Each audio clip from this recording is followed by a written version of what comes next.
Schumbolster staff, we are calling together February 24th, 2015, Community Development Recommending Board meeting at City Hall. And it was already there.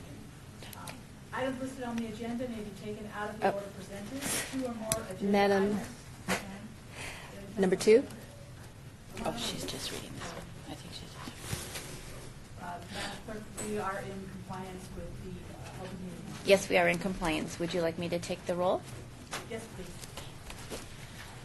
Member McCoy, excused.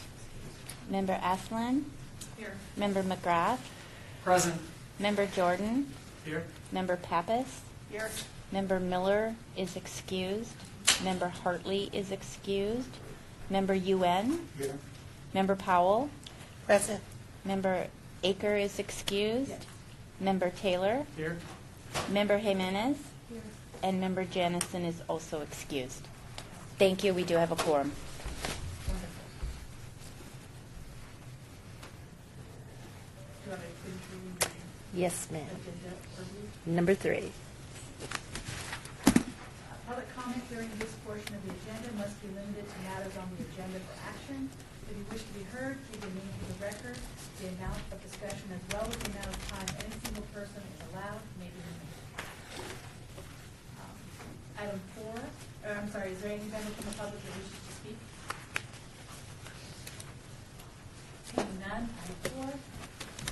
Discussion for possible action on the election of chair, co-chair, and alternate co-chair. At this time, the board may nominate someone for their chair. Robert will elect that person, then your co-chair, and then your alternate co-chair. Do we have any nominations from the board for your chair this year? Don't be shy. You can't stop. We'll do it. Okay. Oh.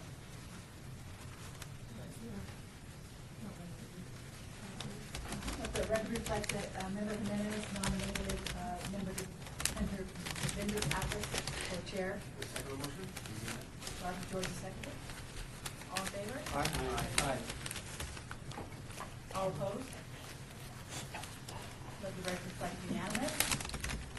Member Pappas is our chair. For co-chair, I would nominate Tom McGrath for co-chair. Commander Pappas, I second. all in favor? Any discussion? All in favor? Aye. All opposed?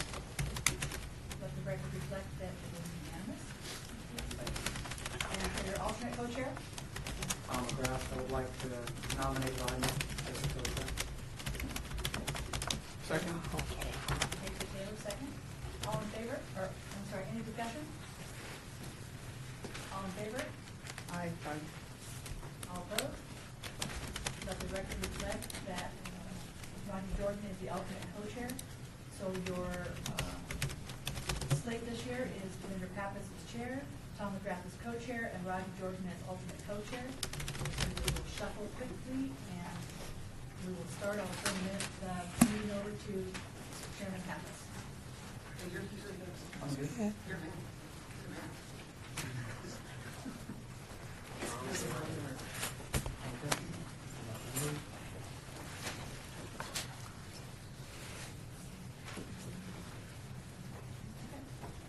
We've got a spare computer. Does anybody have a spare computer?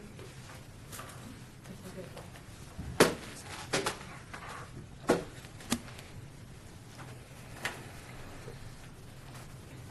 Madam Chair, staff Sean Board for point of reference. Item number 5 is the report on grant and scoring of the community development block grant applications and funding recommendations. And that should read report on CDBG, Papua, and ESG.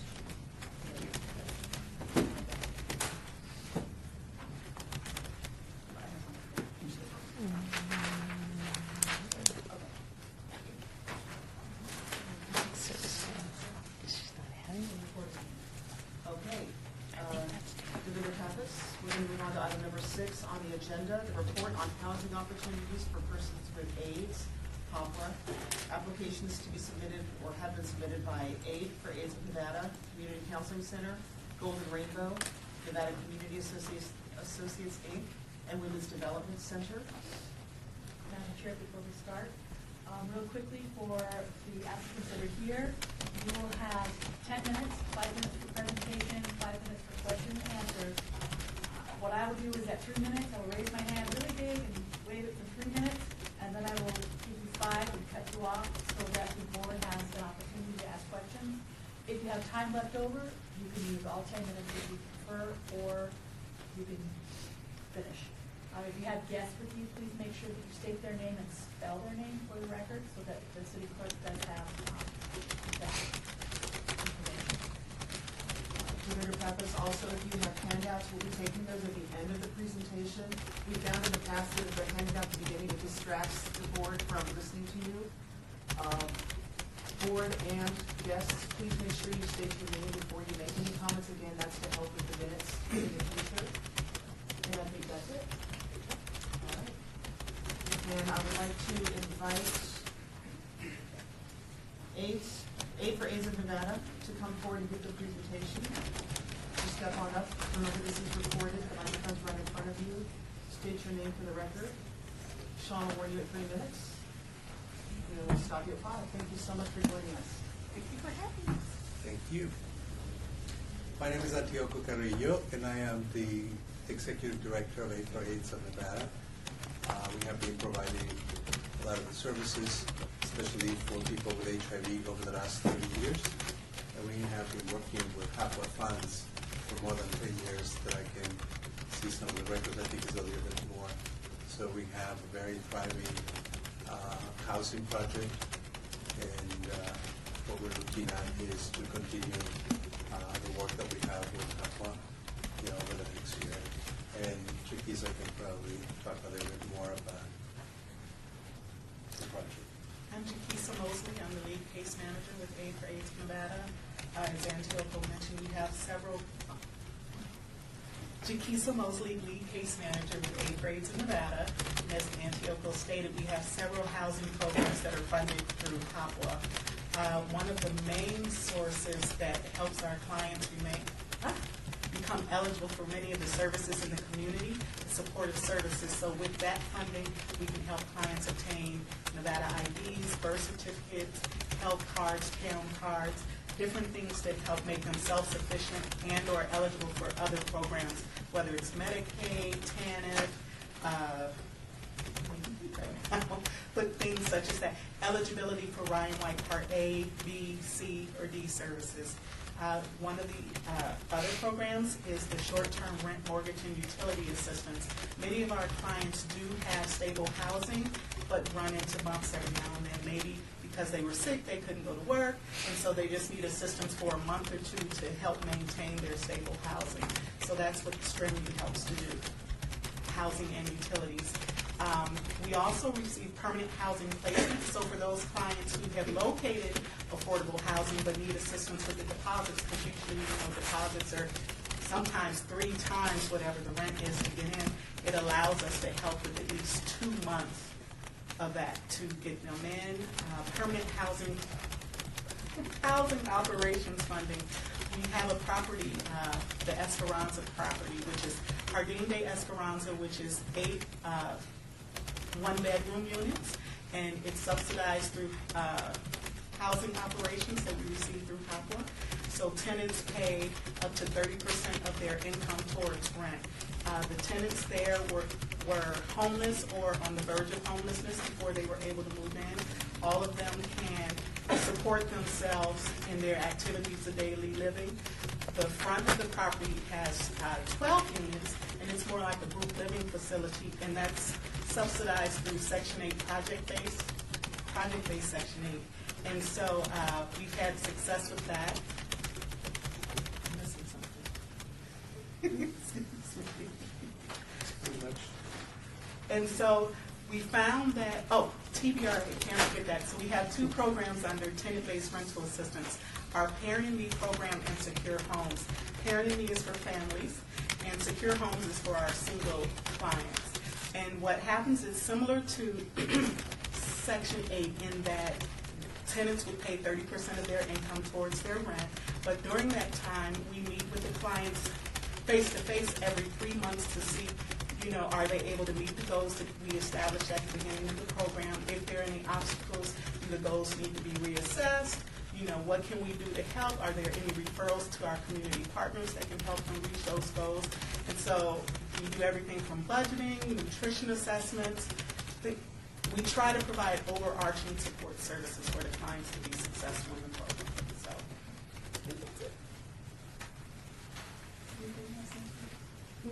Do you guys have any questions? AJ Powell, member. In regard to your services, the mental health services, is that provided to everybody or just in the Casa de Esperanza? To everybody. Okay. It's offered to everybody.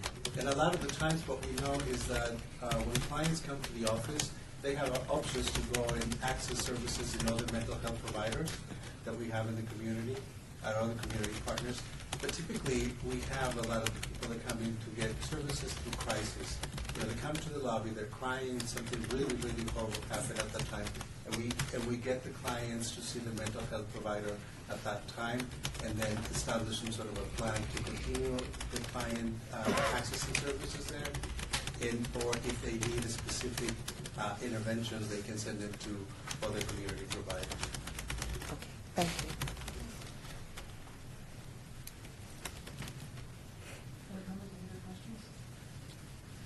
Devinder Pappas, you bring clients into your program, and what kind of recidivism rate do you have? Do you have people that successfully transition out, or do they come back and they require more assistance, and how do you handle that if they do come back? Go ahead. With the housing programs, with the TBRA specifically, we have had many of our clients transition off, whether it was to Section 8 programs or TBRA through Southern Nevada Regional Housing Authority. And I would say out of the 45 that, I think it was 35, 45 that we had this past year, we had about 15 of those transition to the TBRA program through Southern Nevada Regional Housing Authority. Maybe about half of those will come back. And it's usually just because I think the way the system has kind of been, for so long, there's been so much support for the HIV community and the funding was available. I think dealing with many of the outside agencies who don't understand what's going on with their health and maybe mental health issues, it's just easier to deal with agencies that they're comfortable with. Not necessarily because they weren't able to maintain, just that it's more comfortable. So.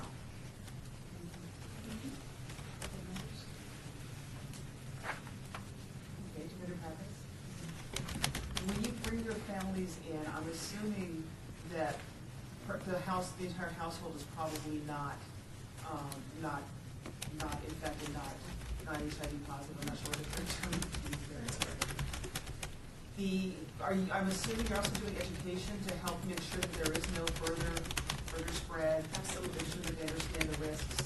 Absolutely. We have an education department, and all of our case managers have done HIV 101. They've gone through cultural competency training with the health district. And so if a client needs further education, we'll refer them to the education department. But each of our case managers are trained to talk to clients about further risk and further transmission.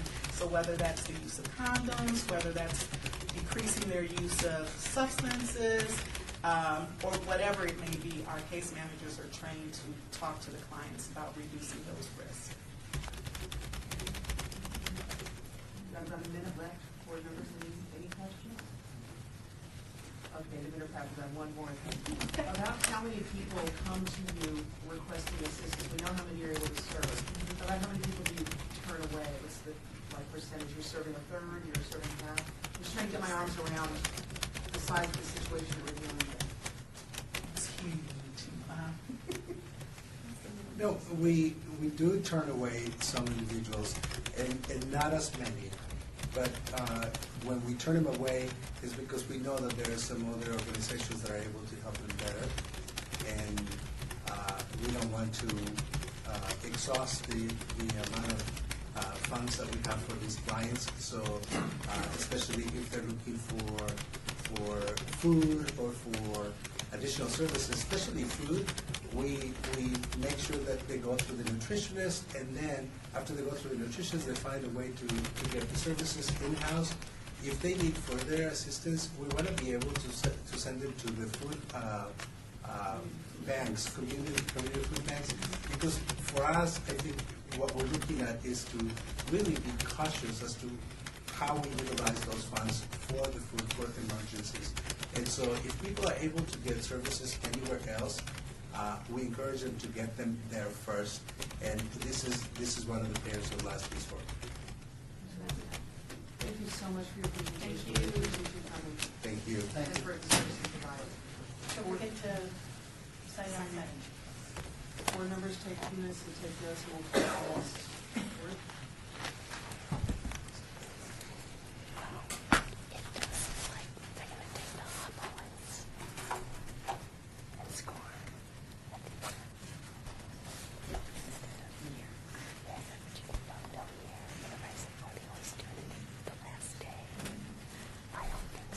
Board members, are we ready to do that? All right. I would like to invite Community Counseling Center to come forward. Again, I'll remind you, please state your name before you speak. You'll have 10 minutes. Sean will warn you at 3 minutes, and at 5 response, you will stop so you can ask questions. If there's time afterwards, you're welcome to fill in as much as you like. And please speak up for the recording. Thank you so much. Feel free not to show up. I'm Kay Velardo, Agency Administrator at Community Counseling Center. And My name is Patrick Bozark. I'm the Assistant Executive Director of the Community Counseling Center. And thank you for allowing us to be here today. We're requesting to continue funding for our HOPWA program, which is an essential part of our community health program.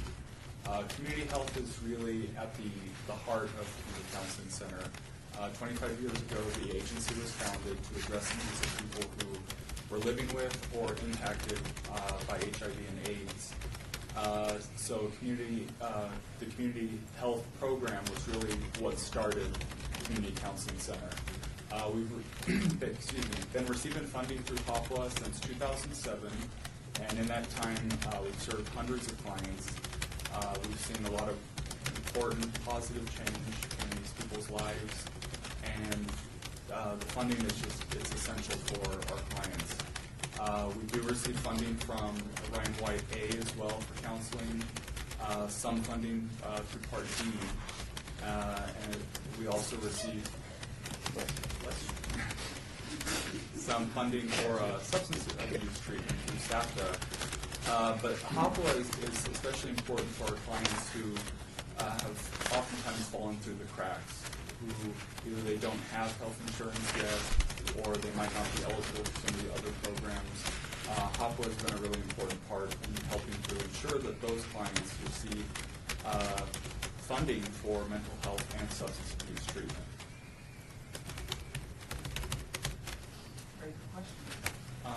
I just wanted to add also, in the past year, we have expanded our programs for people living with and impacted by HIV and AIDS. We have a risk reduction specialist who goes out into the community, works with our outreach coordinator, and does classes on reducing the risk of transmission for HIV, and helps our current clients learn ways to deal with their diagnosis and live healthier lives. Board members, questions?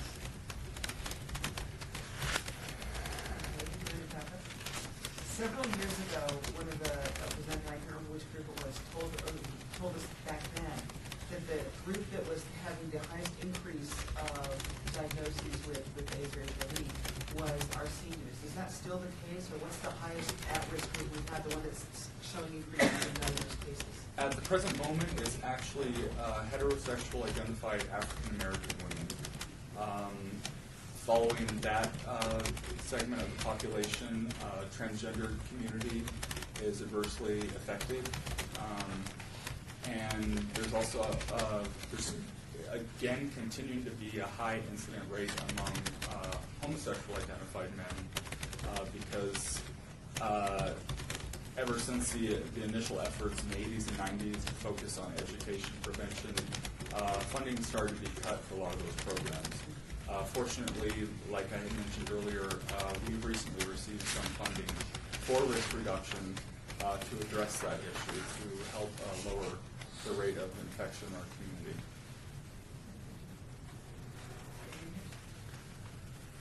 AJ Powell, member.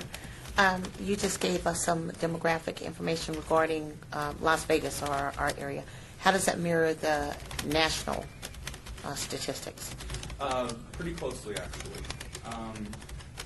In Las Vegas, there's been a high incident of infection among African Americans, which pretty much parallels how it is in other parts of the country. There have been a lot of efforts lately to address that. Recently, Community Counseling Center was part of a group focused on African American churches to get word out about risk reduction and education so people are more informed. Member Gordon, question in regards to what in your collaboration efforts, do you work with Golden Rainbow and We work, yes, we work with every organization actually here today, as well as many more. The Southern Nevada Health District we work closely with through a program that we have that provides testing and education for HIV and hepatitis A, B, and C. We also work with UMC Wellness Center, AIDS Healthcare Foundation, Gay and Lesbian Center. We've made a lot of efforts to work closely with our community partners because that's really the best way to address this issue in the community is to work with our community collaborators.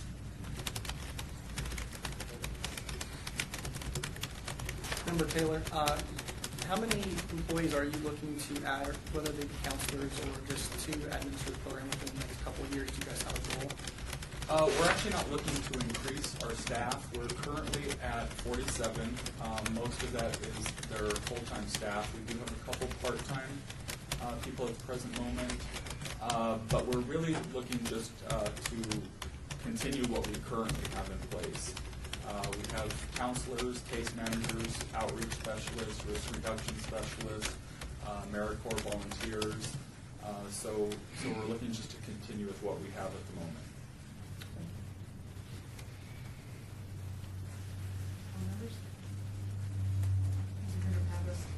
When I was young, 70s, 80s, or 80s, 90s that we were discussing, there was so much education about preventing AIDS and how much at risk we were as teenagers at that time. But I don't think I see that now. Why don't we see more of that education? Then maybe you're not the person. You're on the hot seat. Well, actually, a big reason for that is because sex education is taken out of the schools here. So that's really so important in stopping the spread of HIV is to get people informed, which is why Community Counseling Center, we're really making a strong effort in doing that because it's lacking elsewhere in the community. So we feel that it's our responsibility to help educate people, especially because really that is the reason why Community Counseling Center was founded, to address the needs of people affected with HIV. Board members, anything else? Would you guys like to add anything at the end? Just tell us the time. We are 25 years old, April 1st. Thank you. And for 25 years, Community Counseling Center has been really the only agency that has been able to provide very, very needed services to the community. Thank you so much. Thank you. Board members have a few minutes to take notes. Tom McGrath, excellent presentation, and you answered all questions. Thank you. Thank you.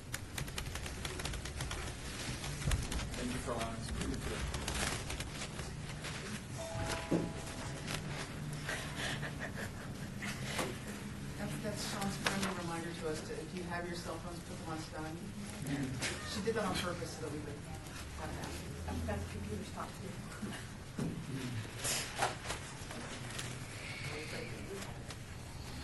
Board members, are you ready for the next presentation? Okay. Then I would like to invite Golden Rainbow up to speak to us.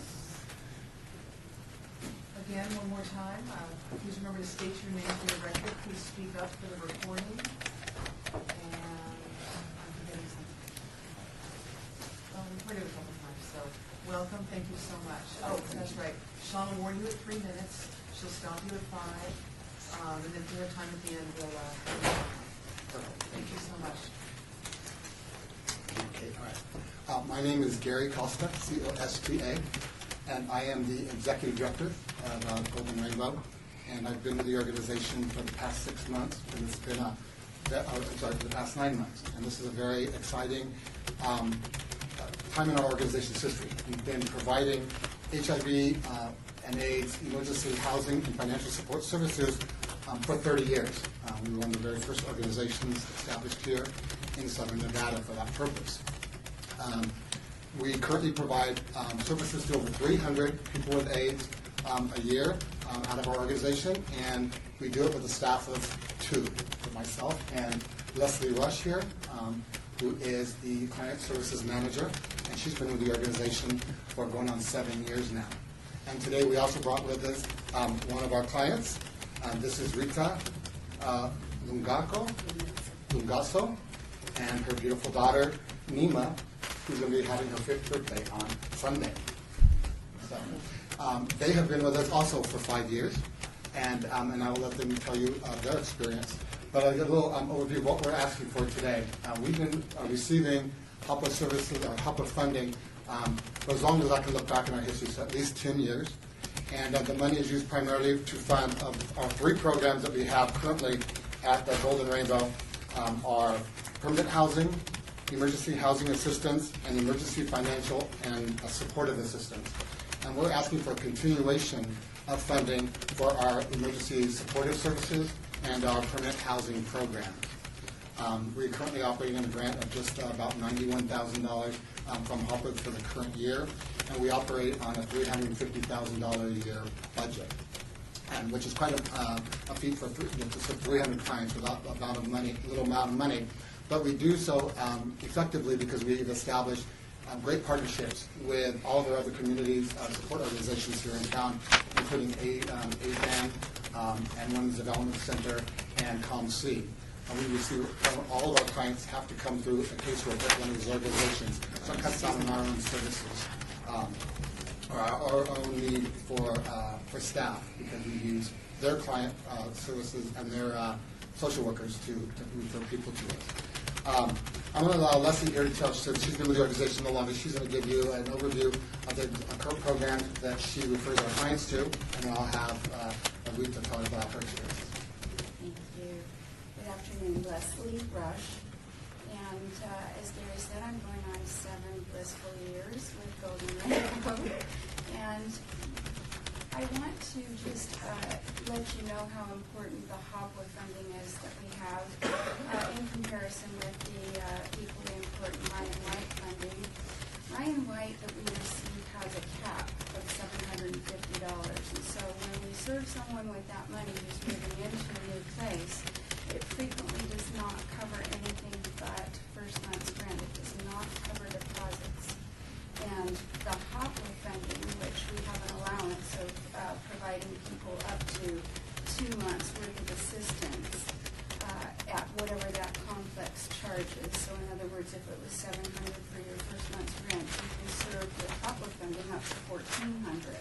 And that always, we have found, covers the deposits as well. And this gives people an extreme boost when they're just moving into a place, because frequently they don't have a stick of furniture either. So all of that has to be purchased somehow. And if you're trying to pay for a deposit, but we can only help you with $750, it really puts you at an extreme disadvantage. And it's a place where people frequently cannot catch up or get out of that hole. So we indeed appreciate the generosity of HOPWA funding and find that it has never not met one of our clients' needs. We also provide the permanent housing, and we do the third category of supportive services, which does TAM cards, ID cards, health cards. We serve a population that comes out of incarceration, and they frequently have lost all of their ID, and if they're trying to find jobs, they need all of the cards that I mentioned. So HOP was extremely important in that avenue as well. I'd like to turn the time over remaining to Rita. Just so that give you an overview before I introduce Rita. We currently operate 10 housing units, which is eight apartment building or 8 apartments, 2-bedroom apartments, a 3-bedroom home, and a 2-bedroom townhome. We own all of these, and we have done so for several years. Recently, Project Neon used eminent domain to take the 8 apartment buildings, and as of last week, we signed over the rights to those buildings to the state of Nevada. In exchange, we've received a cash settlement, which we'll be receiving in the next few days, and we are now currently in the process of negotiating for some new apartment buildings that are located over near Eastern and Bonanza. And these buildings are much nicer than the ones we currently are vacating, and we should be out of them by October and into the new buildings by then, so we're going to gradually transition over there. Rita is one of the clients that's going to be displaced, and we're hoping that she will find, she hasn't seen the new housing yet because we're still negotiating for the contract of that. And part of the HOPWA funding we're asking for today will go to the renovation cost, which will be anywhere between $25,000 and $75,000, depending on how many buildings we wind up buying. We're currently working with some of our community partners. We're having meetings later this week. So the timing of this is all kind of working to our favor because anything we hear from this body, as well as from our other funding partners and our large fundraisers we have every year, will dictate how much housing we're going to buy with new funding. So that said, this is Rita and Nima, and I would like them to share their experience and how important this housing program is to their individual lives. I'm Rita Longazo, and this is Nima. I moved into Golden Rainbow 5 years ago when I was pregnant. So when I had Nima, that's when I moved in, and that's the time I was so desperate and I wanted to get going in direction because I was living in Rotterdam, I didn't have friends, I don't have family here, and it didn't work for me.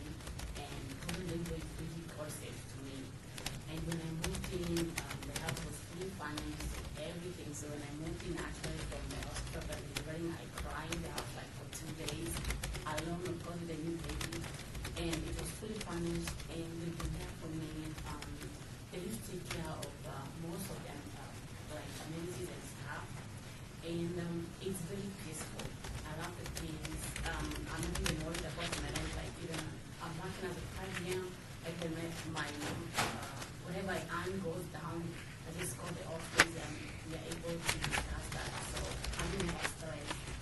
And once in a while, they try us to give us gift cards, we help us get food once in a while, we have donations to the hospital, all that like all the stuff. So it's really important to me.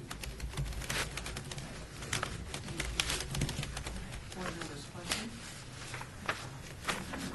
Member Taylor, I was looking at your fundraising efforts, and it's kind of impressive that over a third of your budget is coming from, it looks like one event.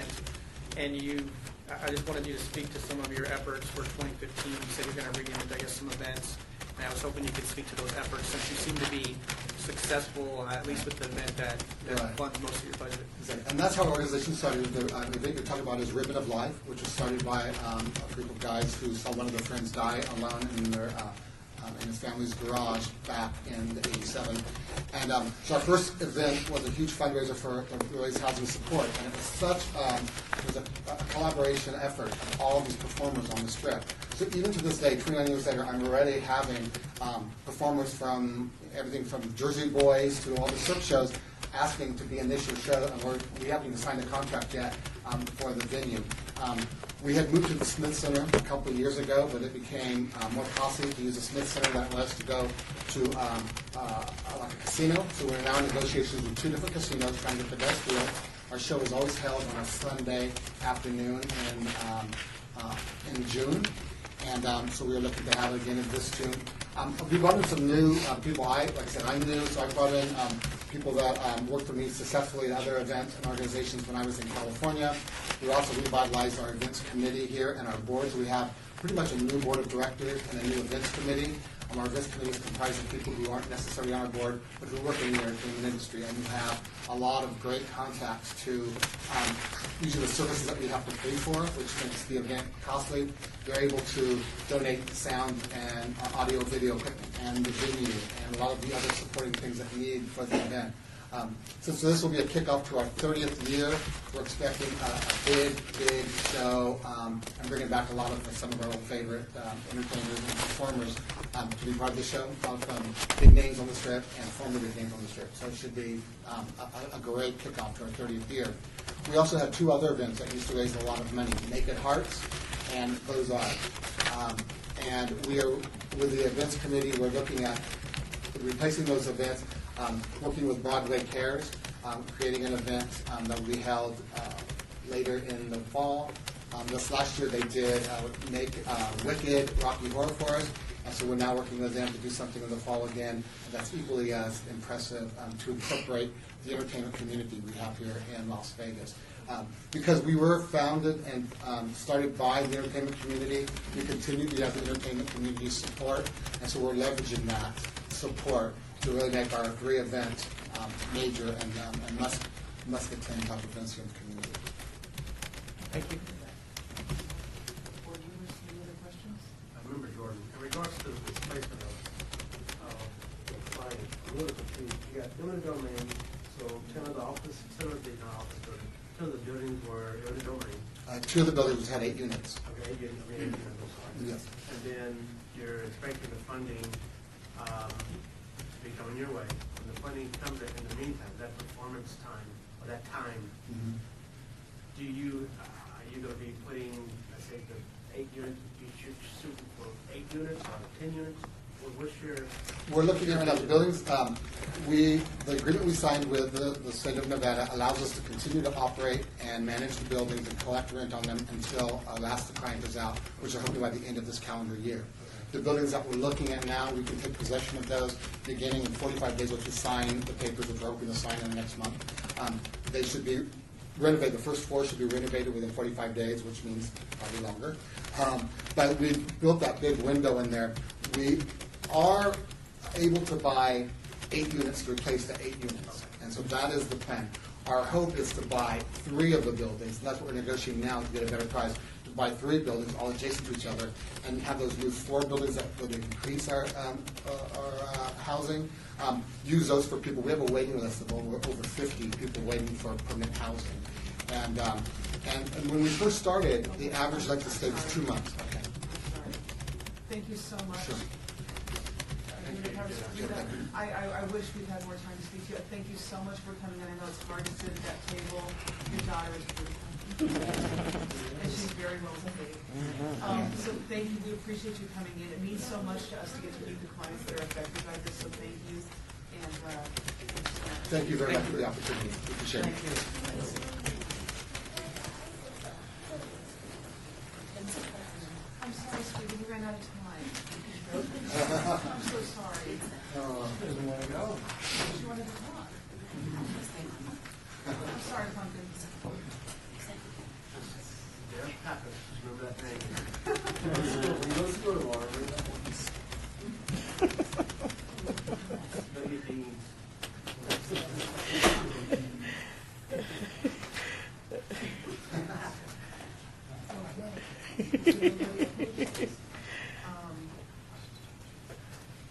Board members, are we ready to move on? Yeah. Ready. Okay, I'd like to invite Nevada Community Associates, Inc. up to join us. And this is my usual spiel. Sean, we have 10 minutes. Sean will warn you at 3, we'll get you up at 5 for question and answer. And any time left over that is going to be yours to use. Please state your name and speak up to the board. Hi, my name is Julie King. Julie is Julee. My mother always said you can say anything you want about me, just make sure you spell my name right. Carla Lewis, our executive director, could not be here today. Today is her daughter's birthday. There's an event at her daughter's school. She had to be there. So between that, being yelled at by the crosswalk button when I pressed it to wait, Now finding out that I'm being recorded and discovering that I'm sitting on sparkles, I'm a little nervous. So I hope to do this some justice. So we have a variety of different programs: rapid housing, homelessness prevention, and therapy, mental and behavioral health therapy. Over the last few years, we've seen an increase in the number of persons living with HIV and AIDS that we've been serving. An overwhelming majority of those people have been served through our homelessness prevention program. So it only seemed right that we design a program to specifically serve this population.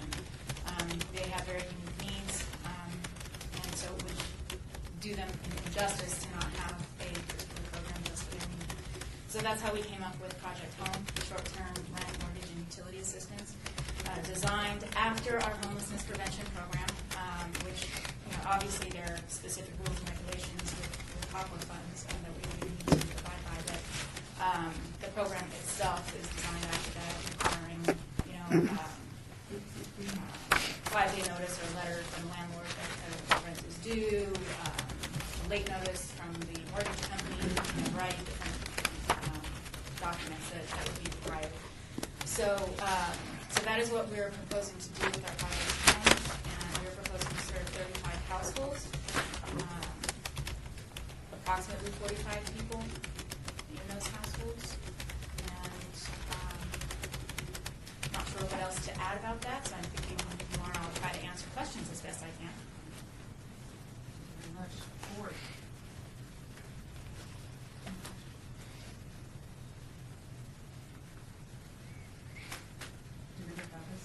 Of these households that come through, you said 35 households, 45 individuals? So these are about 1 or 2 member households? Approximately. I mean, that is something that obviously could change, but that's just what we're projecting based on the number of people that we've already served who have advised us that they have HIV/AIDS. Member Taylor, I was looking at your fundraising. You guys have some events scheduled for this year. Do you have a goal in mind? Because I didn't see a number as far as what you guys are looking to raise. I would have to see if there's any way we could get back to you on that. Carla would have an idea of exactly what goal. The Masquerade Ball is going to be April 25th. I'm not sure exactly how much she's hoping to raise with that. I know that we're also planning a conference for sometime later on in the year. So if there is a way for me to get back to you on the goal. Unfortunately, no, we can't take anything after the meeting.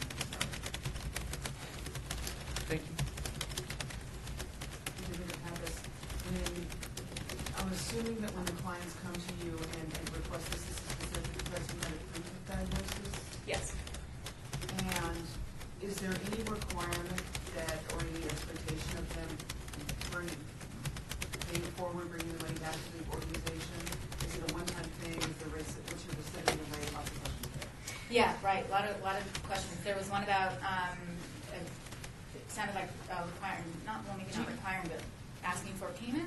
Well, is there any expectation that the client, when they get in a better situation, that they'll come back and reverse to? Is there any kind of expectation? No. Okay, thank you. No. The SID visit. With the homelessness prevention program that are existing, we have seen a couple of people who needed assistance, let's say in the next month or 2 months later. But in the time that I've been with the organization, I've seen that, honestly, I can remember 2, fairly recent. That's it. So we are very careful. We try to be very careful anyway with the clients that we work with to make sure that they are not at this risk of homelessness again. Working with them on housing plans, the individual success plans, financial management, so that they don't need the assistance again. But again, if we are, they have to go through. If they do need the assistance again, they go through the application process all over again. But it really, I've only seen a couple of people who needed assistance a second time.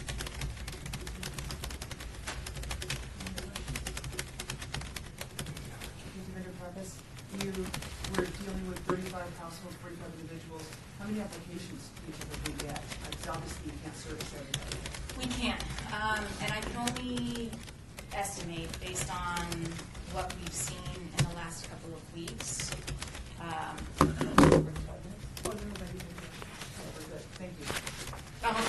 she's fine. Oh, okay. Just waving something off. Hi. She was saying we hit the 5 minutes, but we had already passed that, so we're good. Okay. Go ahead.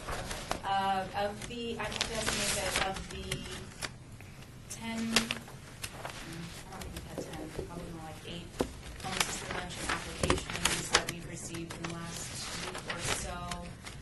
We've proceeded with the next step, which is coming in to do the interview, fill out the application with 5.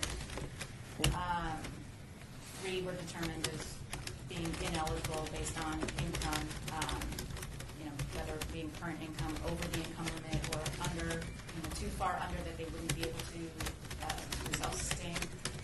And that's with respect to our homelessness prevention.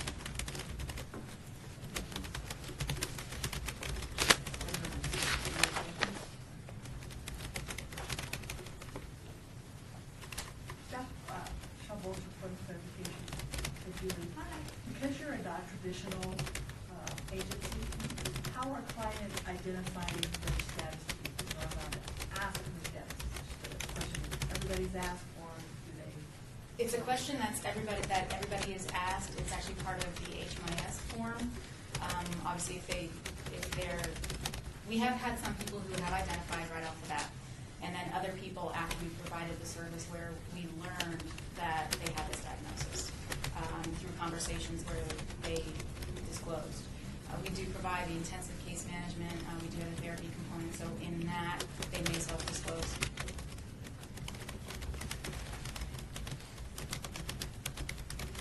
Board members, any other questions? Do you have anything else you'd like to add? No. Thank you. Thank you for having us here. Thank you. Enjoy the crosswalk yelling on your way out. Yes. I'll make sure I don't press that button again. And you're wait. Actually, if you want to, I think if you press it a couple times, it gets angrier, so. Oh, geez, okay. All right, thank you so much. Board members, notes?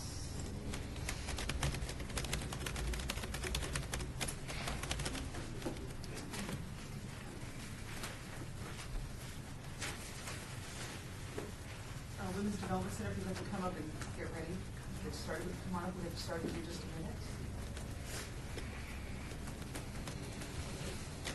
And I'll never click back to the right application.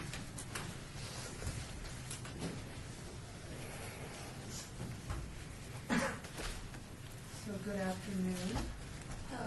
Once again, you'll have 10 minutes. Sean will warn you at 3 and stop you at 5. Please state your name and speak loudly for the recording. And thank you so much for joining us. Thank you so much for the invitation. I'm Tina Prieto, the Executive Director of Women's Development Center, and I'm in my 24th year, same job.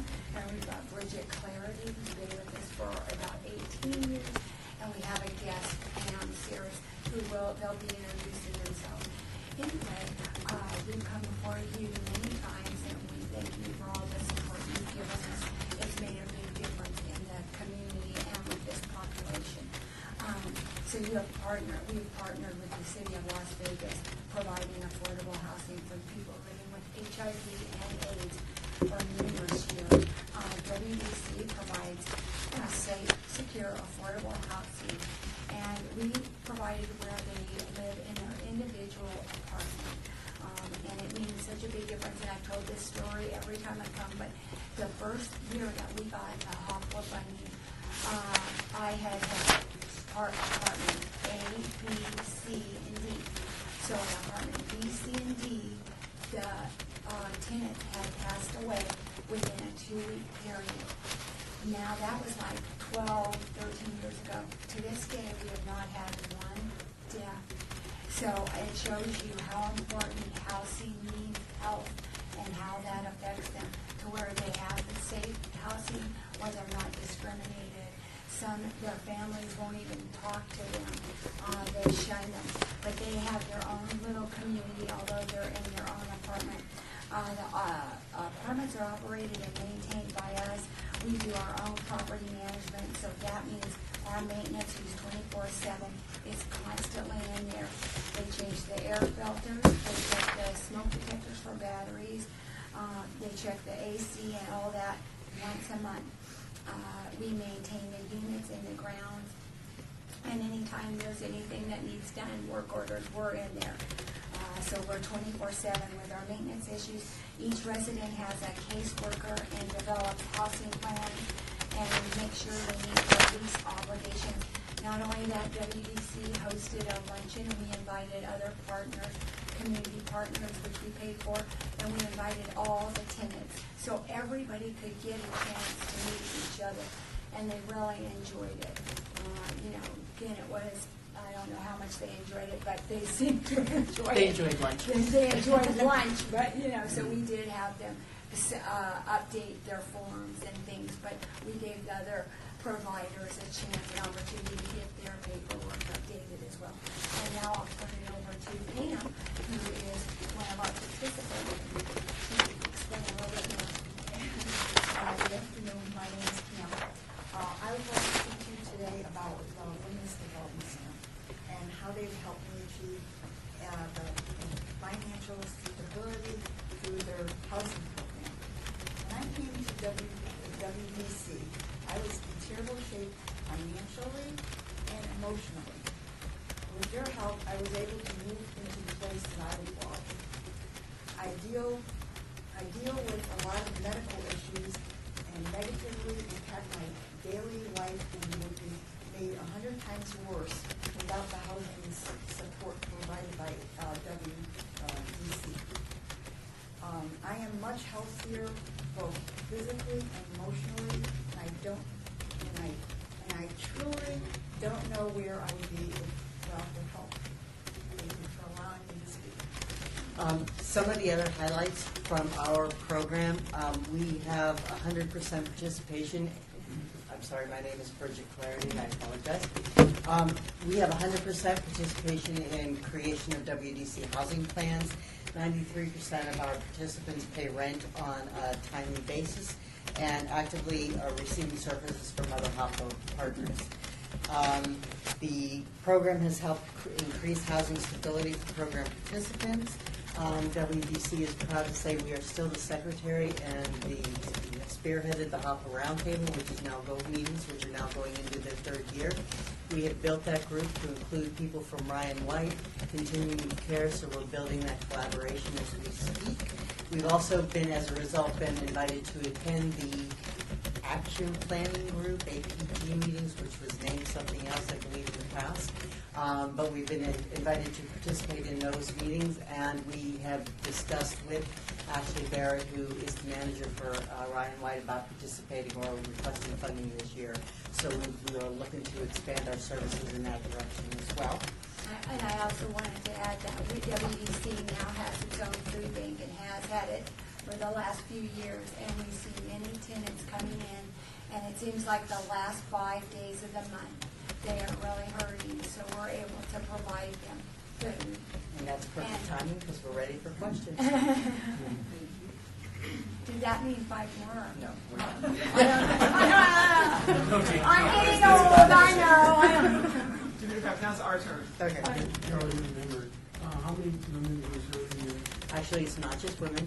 Right now, we have 15 residents. It is predominantly males, but we do have some intact families and some single mothers as well. And we do have 200 units, so we're very familiar with operating and maintaining, but this is for that specific group. And we're looking to increase it to 18. We have 15 right now. We're looking to And we increase have a it. waiting list where they've already been approved, and we have 8 people and families that are already on the waiting list, waiting to be in.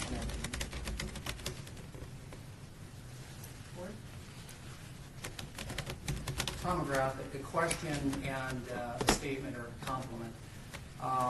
Where do you obtain your food from? Is that through 3 Square? Okay, I will say we do get some food that we buy from 3 Square, but I swear to my partner's out there. UNLV has been hosting food drives for us and some of the other participants, but lately, so UNLV has done 3 and has continued. And the good thing, which is really cool, is 3 Square gives them the bins to even get it from all the students and everything. And If I can tell you about that, because that was really terrific. I mean, they brought in hundreds of bags of food. They decorated them for Thanksgiving. They had these square little messages. They were just the cutest things to give out. It was amazing.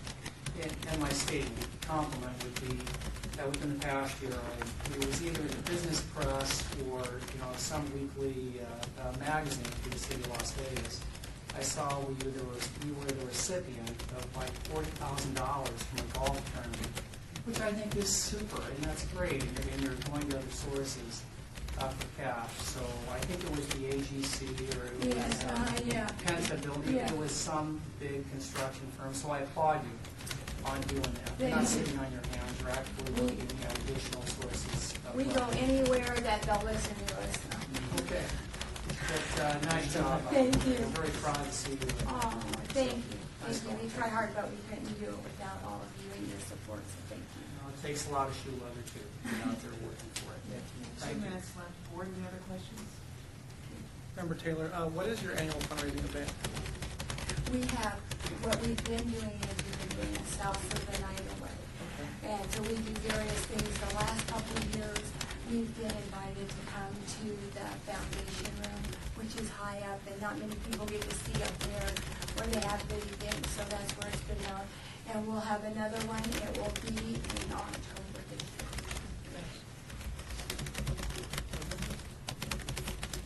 If I could just make one statement on the graph. To our new board members, for this year, if you have a chance, what I try to do is actively visit the nonprofit that comes in front of us and take a tour. And it's just good so that you can see exactly who you're voting for.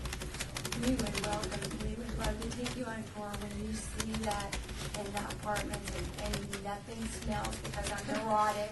So it's very clean, I will say, everything's neat and clean. But And, I love the fact it's secure. It's very secure. Even your office is secure. And that's great. That's great. Thank you, and thank you for saying that. Director Pappas, first of all, Pam, I really want to thank you for coming. I know it's scary sitting there in front of this whole group and sharing your personal business. We really appreciate it. It means so much to us to be able to see where these funds are going because we have so little funds to give.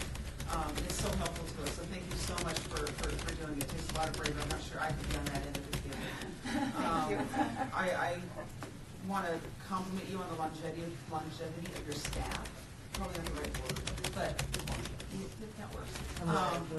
Being able to keep people that are as passionate as you are and not get burned out, and to do all of that is just amazing. It's really nice to see it. But you see this a lot with this group. A lot of the same faces come up every time, and we really appreciate that. One quick question, if I've still got a couple seconds, I'm out of time. I see I wasted my time. I'm so sorry. Thank you so much. Thank you so much, thank you. And that was the end of Poplar. So we have, let's see, 1, 2, 3, 4, 5, 6, 7, 8,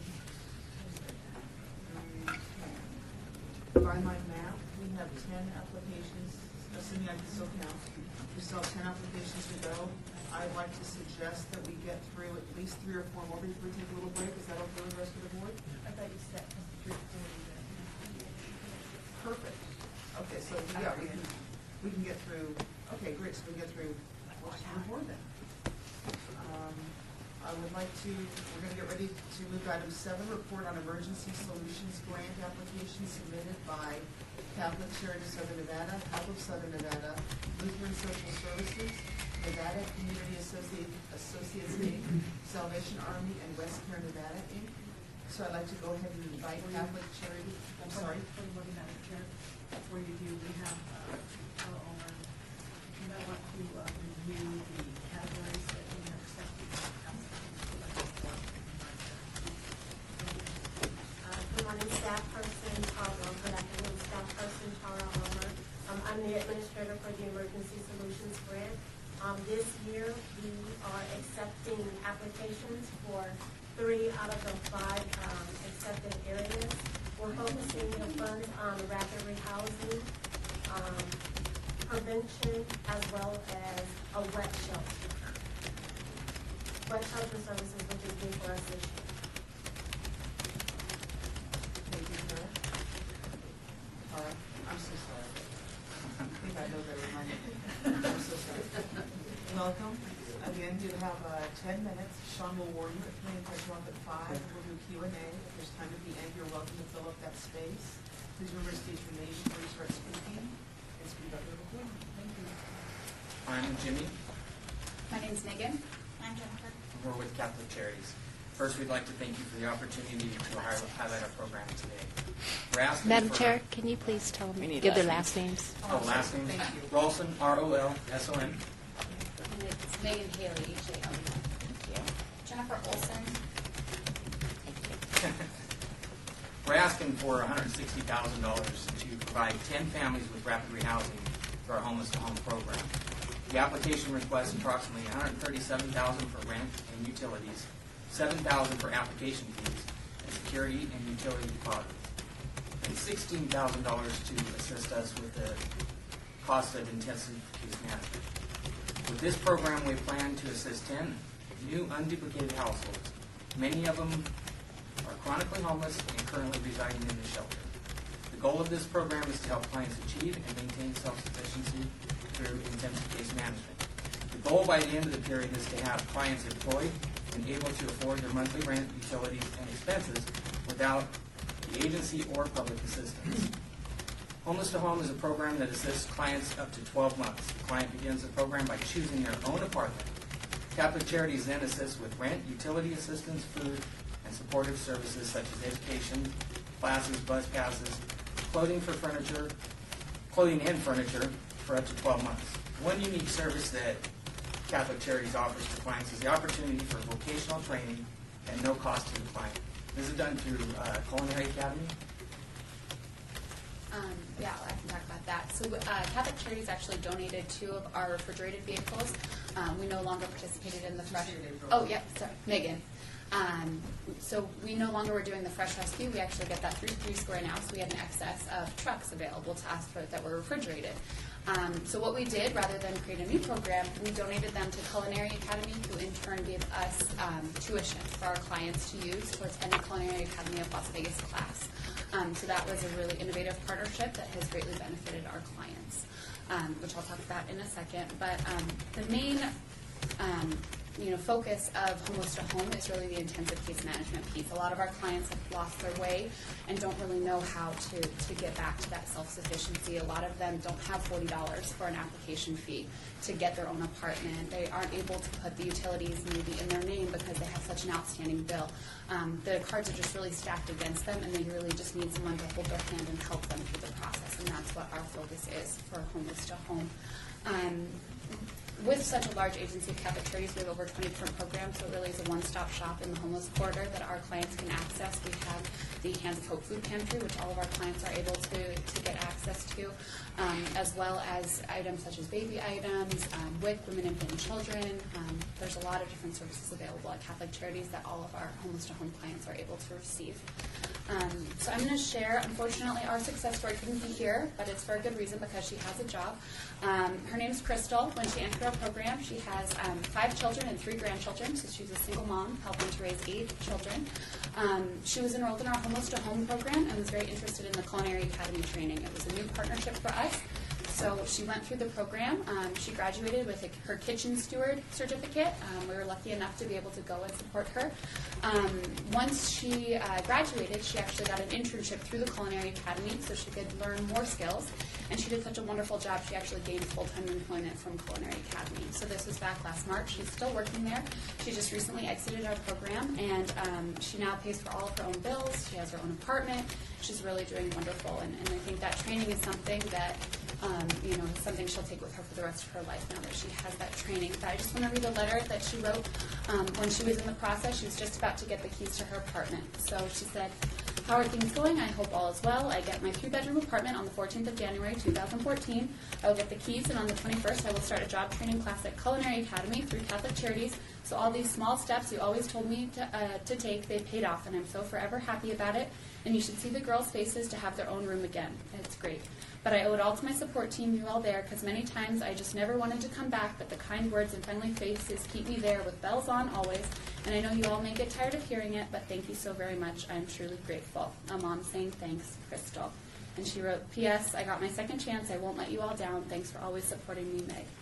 And then, of course, in a program like this, it's not just the client, the adult client, it's the children. So we actually got a thank you letter from her 8-year-old daughter, and she wrote, "Dear Catholic Charities, thank you for helping my mom, and thank you for the gifts, and thank you for the new house we're going to tomorrow. Thank you for everything, Catholic Charities. Love, Kiara."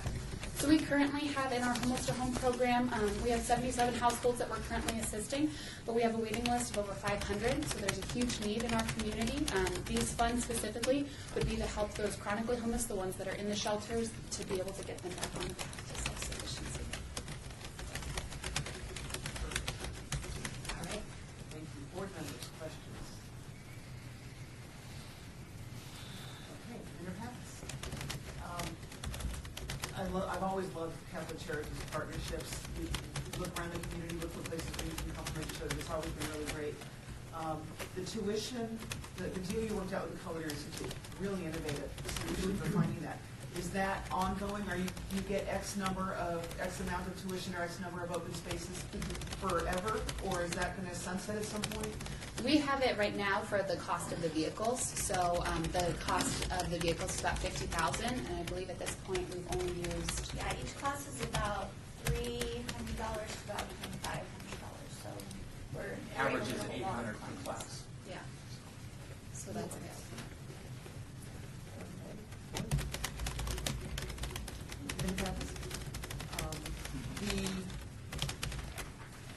What's the average length of, I'm trying to read my notes, what's the average length of time that someone spends in your program? I would say 9 to 12 months is about the average. Most of them do need the full amount of time to get back, because once they maintain, or once they gain employment, a lot of them need to learn the skills, how to maintain employment, how to budget, how to be able to learn those skills. So most of them end up staying in the program.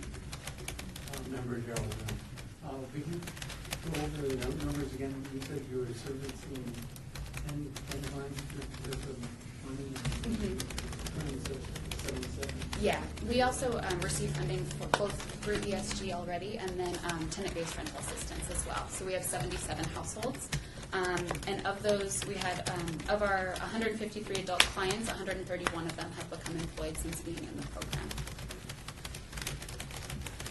Jordan, do many of the clients, once they go out and they are self-sufficient, any requirement for them to come back to our daily clients, so this is what they can get conflict, any type of residuals, anything like that go on? Sure. Yeah, we have a mentoring where clients, if they would like to give back to Catholic Charities, they're able to mentor other clients or help other people through the program. Especially the one client that I talked about, Crystal, she's always available for our clients, especially ones that are interested in the Culinary So Academy. whether it's monetary or they come back with their skill. And yeah, we love volunteers, so they're always welcome to come back and volunteer.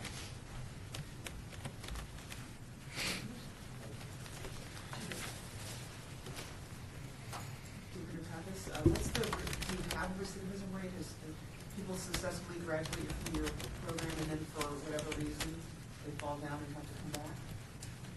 I haven't seen any. I've been close to the program for about a year and a half. I haven't seen none that have to come back and access services again.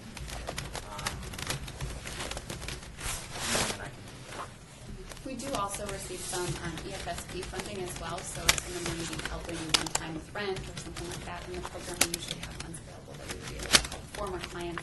And then also they've developed that relationship with case management where they can work through what the issue was or the barrier that caused them to maybe fall back a little bit. This is one of the most successful programs that we have.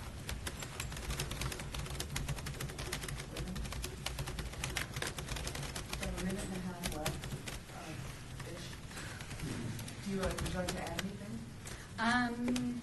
Well, we recently had 8 families complete our program that exited in January and February. So all 8 of those families were able to pay move-in fees if they moved to a new apartment or are employed and are able to pay for their expenses without the assistance of Catholic Charities or any other agency.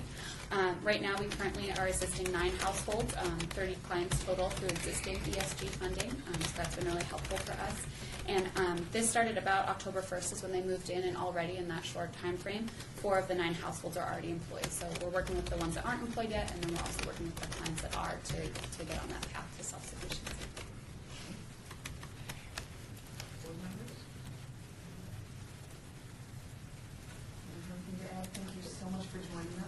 you for the opportunity.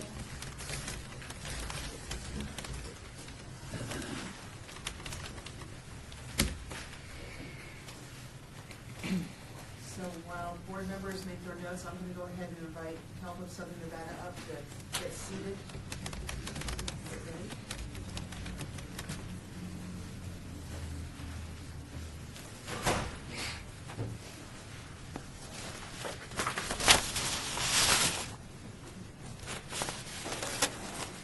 Pull up as many chairs as you need. Sorry, we have a crew.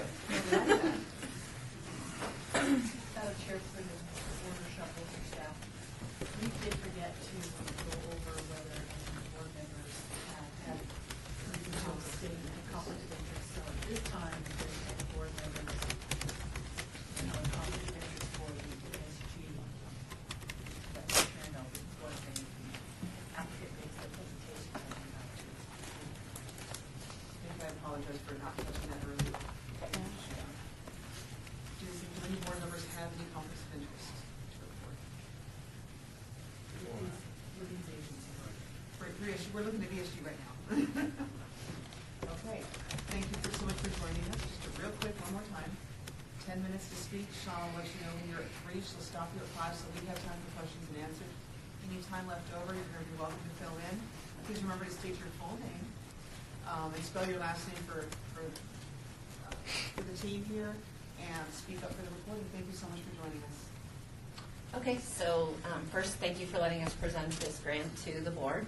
My name is Kelly Robson, R-O-B-S-O-N. I'm the Chief Social Service Officer for Southern Nevada, and with me, I'll let them spell them, but I have Marilyn Morales, Jennifer Barcelona, she's our finance, Jennifer Barcelona, our ERS manager, Dean Porter, one of our successful clients, and Jerry Merrick, who is actually our vice chair of our board of directors. So, go ahead, Jen. Hello, Jennifer Barcelona, V as in Victor, A-R-S-A-L-L-O-N-A, and I am the ERS manager here presenting for our emergency shelter grant. Help Us Southern Nevada is requesting $170,543. With that, we're proposing to rapidly rehouse a minimum of 10 households, targeting downtown Fremont area, as well as the corridor of Hope, and then the areas between MLK, Maryland Parkway, Charleston, and Owens. In addition to that, we're requesting funding for homeless prevention for a minimum of 5 households. We say minimum because we've done our calculations based off of average rents, and we're hoping that we'll be able to help more beyond that. Our goal is intensive case management with the goal of transitioning homeless clients from the streets or shelter to permanent housing and achieve housing stability. In addition to the housing, Help Us Southern Nevada, the intensive case management would include in addition to the rapid rehousing would be wraparound services, which could include, but is not limited to, mental health and substance abuse treatment that we're able to provide on site. We're also a site where we can use the Supplemental Nutrition Assistance Program applications, also known as food stamps. And then we have our MCIT team, which is a mobile crisis intervention team that goes out 7 days a week, and they'll target these areas to help us to do outreach for the 10 households for rapid rehousing. And then Help Us Southern Nevada recently became a Medicaid agency for Type 17 and 82. And Dean is one of our clients that was actually came to us through Clark County Social Services Coordinated Intake and was previously homeless on Fremont Street. And I'm going to let him share a little bit of his story. Okay, my name is Dean Porter, and P-O-R-T-E-R, just in case you need to know. What happened to me, my story is I was working at Goodwill for about 3 years, and I lost my job at Goodwill. And after the unemployment ran out, I was on unemployment for a little while, but then when Congress didn't pass unemployment, I ended up on the street. I was there for a while until I went to social services, where I got a voucher because I didn't want to live on the streets anymore. I just wanted to get off the streets. I wanted to try to get another job, try to get my act together. And so I got a voucher. I went to a halfway house, and Dave referred me, social services referred me to Jennifer. who I went to, and because of this program, I've got an apartment now. I've got vocational rehab pending. You know, it's a program through Peter where they find work because I'm mentally ill, I'm bipolar with anxiety disorder. So I've got that pending. I've got my own apartment. I'm looking for work every day, besides waiting on vocational rehab. And without programs like this, my opinion is a lot of mentally ill homeless people, there'd be a lot more of them out there, because a lot of them are mentally ill and just don't know where to turn. It is the biggest problem. But that's pretty much my story.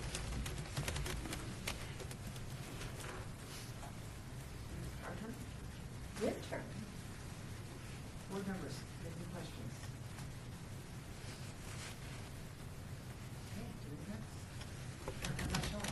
Dean, thank you so much for joining us. As I said before, I know it's scary sitting at that table and sharing your story, and we really appreciate it.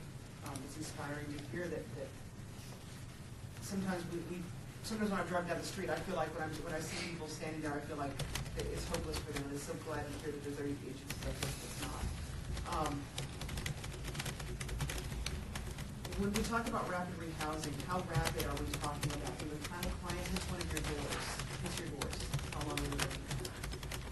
So we have the ability to house just about immediately, and it just depends. We have about 18, I believe we're up to, memorandums of understanding with our partnering agencies.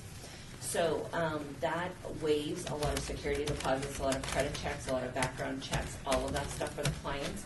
But it's all based on client choice. So if they come to us saying, you know what, I don't know where I want to live, what do you have available, then we can go through and we can look at, okay, is it a 1-bedroom, is it 2-bedroom, what is it, and we can look at what's available. If they come to us and say, this is exactly where I want to live, then it's us making contact with that landlord, explaining the program, seeing if that landlord's willing to work this program with us, and then we can do the inspection and everything that day and get checks cut. So I'd say 2 to 3 days as far as possible coming in if we're looking for a brand new apartment. If it's an apartment that we haven't available, we have inspectors and everybody on site, and with our MOUs, we can get them in the same day. Board members.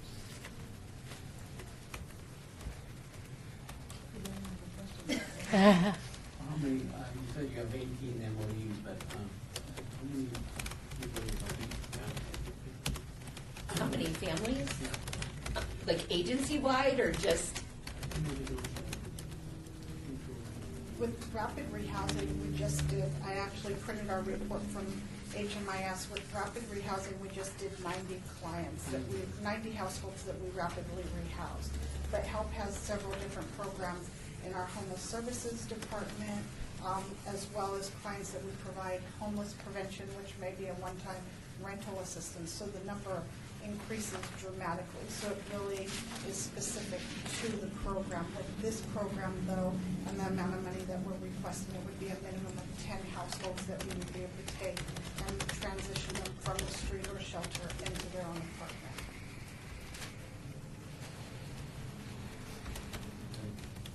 Member Audrey Aspen. And how long does this program last?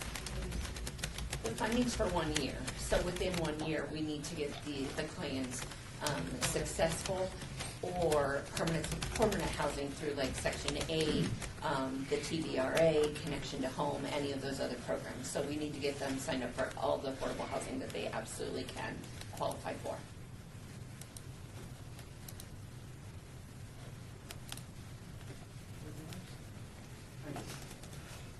Member McGrath, I always look at the Board of Trustees, Board of Directors.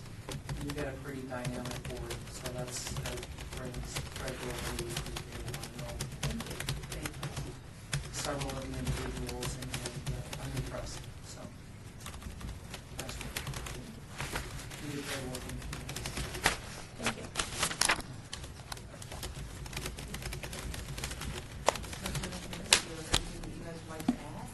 So I just want to expand real quick. Sorry, Kelly Robson. With our mobile crisis intervention team, we are out there 7 days a week. That includes weekends from 4 in the afternoon till 2 in the morning. We have 24/7 staff on call, so we are able to meet those 24-hour days, even though the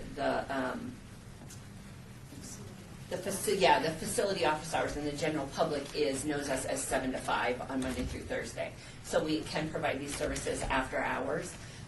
And then, like Jen said, we are a Medicaid provider, and for those of you that don't realize the whole Medicaid snafu right now, we're doing provider type 17, which is behavioral health services, and those we can actually do on site and bill for. We are contracted with Medicaid and the managed care organizations to provide those. And then also provider type 82, we're in the works of getting up and running, and that'll be our basic skills training and psychosocial rehabilitation. So that's just one more service we'd be able to provide in-house for these clients. And we've been, actually right now, currently, with another grant that we had with the city, we've been at the Corridor of Hope, at the, what's the building called? Sorry. Oh, yeah, the corridor, okay. At the Corridor of Hope building, so that's not a problem. We're pretty used to the actual routine down there and working with Tara and her gang, so.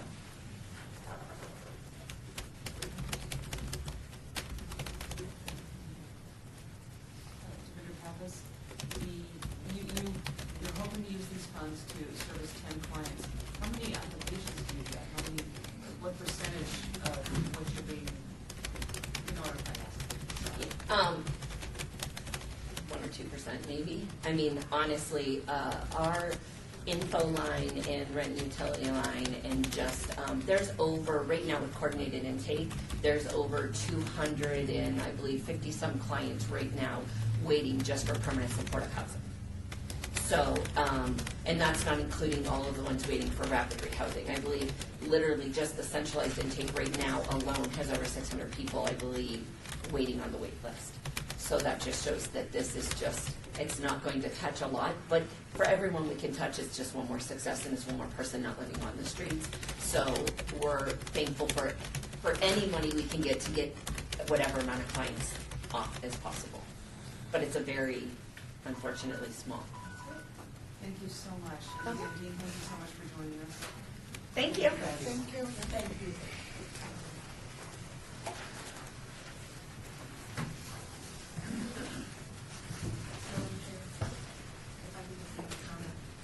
Staff member Tara Harmer. I just wanted to remind the board of the emergency solutions grant. When we put the RFP out, we put it out either that they ask for full funding to be able to support 10 households or half the funding for 5 at a minimum. And if they're able to and that's for rapid rehousing. We also put the RFP out for prevention services that assist 5 households based on looking at what we previously spent.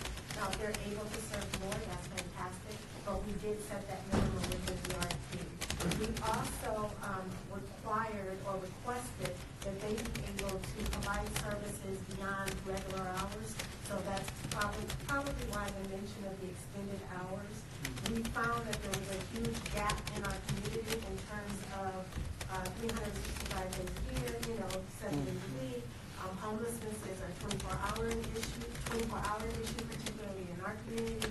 So we tried to fill that gap by asking our applicants to be sure to mention how they're going to provide services beyond their normal office hours.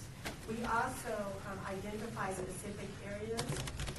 That was a mandate that came down from City Council and the City Manager's Office, that we focus on those high concentration urban areas within the city of Las Vegas where we have a high number of homeless people. So the Corridor of Hope, downtown, Symphony Park, those are some of the main areas where we see a lot of homeless people. So we put that in the RFP as well. If there was an agency that applied for funding that is not located in the Corridor of Hope, we did require or ask that they be able to provide a staff person at the Corridor of Hope Center. Currently, the Corridor of Hope Center is located in the Salvation Army Family Services Building. They've done some kind of design office space there for us. So we do have those partnerships in place. So we do try to encourage those that are not located near the homeless corridor to have a staff person that meets Monday. So I just wanted to remind the board of those few things as we do. I guess I'm still stuck on the wet shelter? The wet shelter, because when I read number 4, or number 3, it talks about the wet shelter bags, and then when you go to the question 10 and question 20, they're not saying NA, but it's not really being talked about. And so, Well, what we did in the technical assistance meetings, that they were mandatory for anybody applying for emergency solutions grant. We talked about what the wet shelter is, because it is a pilot. It is new to our community. And essentially what wet shelter is it is a place for those homeless persons to be provided emergency shelter that are inebriated. Right now, our shelters, if a person are high or drunk, they cannot access those shelters. So a wet shelter would be able to provide emergency shelter for those persons. is that part of these programs? It is an allowable activity under the Emergency Solutions Grant programs, and it is a separate category. So we have the 3 categories. There's prevention, there's rapid rehousing, and then there's the emergency shelter operations, which is the wet shelter. Okay, that's what I was trying to, the shovel staff, when clarification, the agency that is not providing or asking for the wet shelter, it does say NA in the application. These are not asking for those funds. That is correct. And we have one agency that applied this funding round for the wet shelter, and that was. Member Jordan, in regards to the, I understand a lot of this, the 5 or 10 why, that was, where that number comes from, is that part of just the formula that we're working there? Yeah, what we did was we took a look at what we've spent previously on rapid housing, and we took an average, what the average cost is. So we're hoping that an agency that applied to serve 10 would be able to serve more, but it could be that they serve less because those particular households, they have a higher need. So it really depends on the need of the households and the clients that they're serving, how many people they're going to be able to serve. But if I'm not mistaken, you use the 5 and 10 as a tool to kind of help us when we're making our decisions, so that we're not doing one here and one there. Yes, ma'am. Thank you very much. Okay, I thank you guys for that. Appreciate your patience. I'd like to go ahead and invite Lutheran Social Services up for their presentation. Welcome. While you guys are coming up and getting comfortable, just a reminder, you're going to have 10 minutes. Sean will warn you at 3 and stop you at 5. Then we'll do our Q&A. Any time left over, you are welcome to have. Please pull up as many chairs as you guys need. We are going to ask, since there are so many of you, make sure you speak up so that you're heard for the recording. Make sure you give your first and your last name, and spell your last name for any. Yes, ma'am. Trouble with point of order. Please make sure that you sign on the sign-in sheet that's on the counter and encourage everybody to continue today. That'll also help with our minutes later on. Thank you so much. All right, welcome. Thank you so much for inviting us today. We really appreciate it. My name is Armina Nasakanyan. And the last name, M as Mary, N as Nancy, A, T as Tom, S as Samuel, A, K, A, N, Y, A, N. I think confused myself.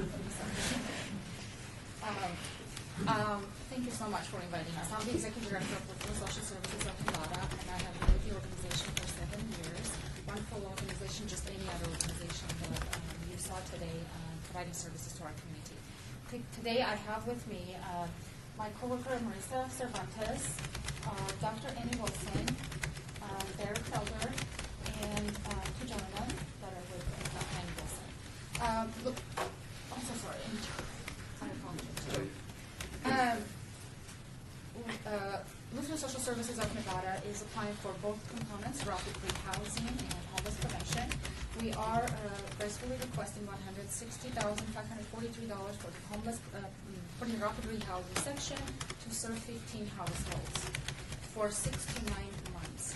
And for this purpose, we will be collaborating with the Las Vegas Metropolitan Police Department Homeless Liaison to provide street outreach, case management, essential services, and comprehensive rapid rehousing to those 15, at least 15 households. The homeless prevention component, we are requesting $10,000. And Lutheran Social Services of Nevada will be providing essential supporting services such as financial assistance with rent, utilities, obtaining birth certificates and state identification, assistance and intensive case management to 5 households for at least 1 to 3 months. Now I'll ask my coworker, Marissa Cervantes, to explain the services in a little bit more detail. So as part of the street, hello, I'm Marissa Cervantes, Cervantes.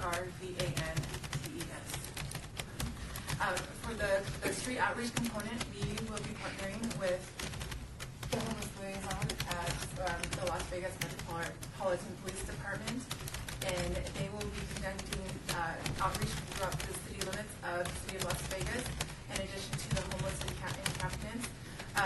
The 3 target areas that are listed in the grant will be visited, will receive continuous outreach efforts, which include Martin Luther King in Charleston, Maryland, Parkway and Owens, the Corridor, Hope, Formaster, Owens, A Street, Fremont Street, and Main to 15th Street. And Metro currently does outreach at those locations. Hi, my name is Dr. Annie Wilson, the Red Health Estimate. I'm the homeless trustee. Absolutely. Okay. The microphone is right there on the table.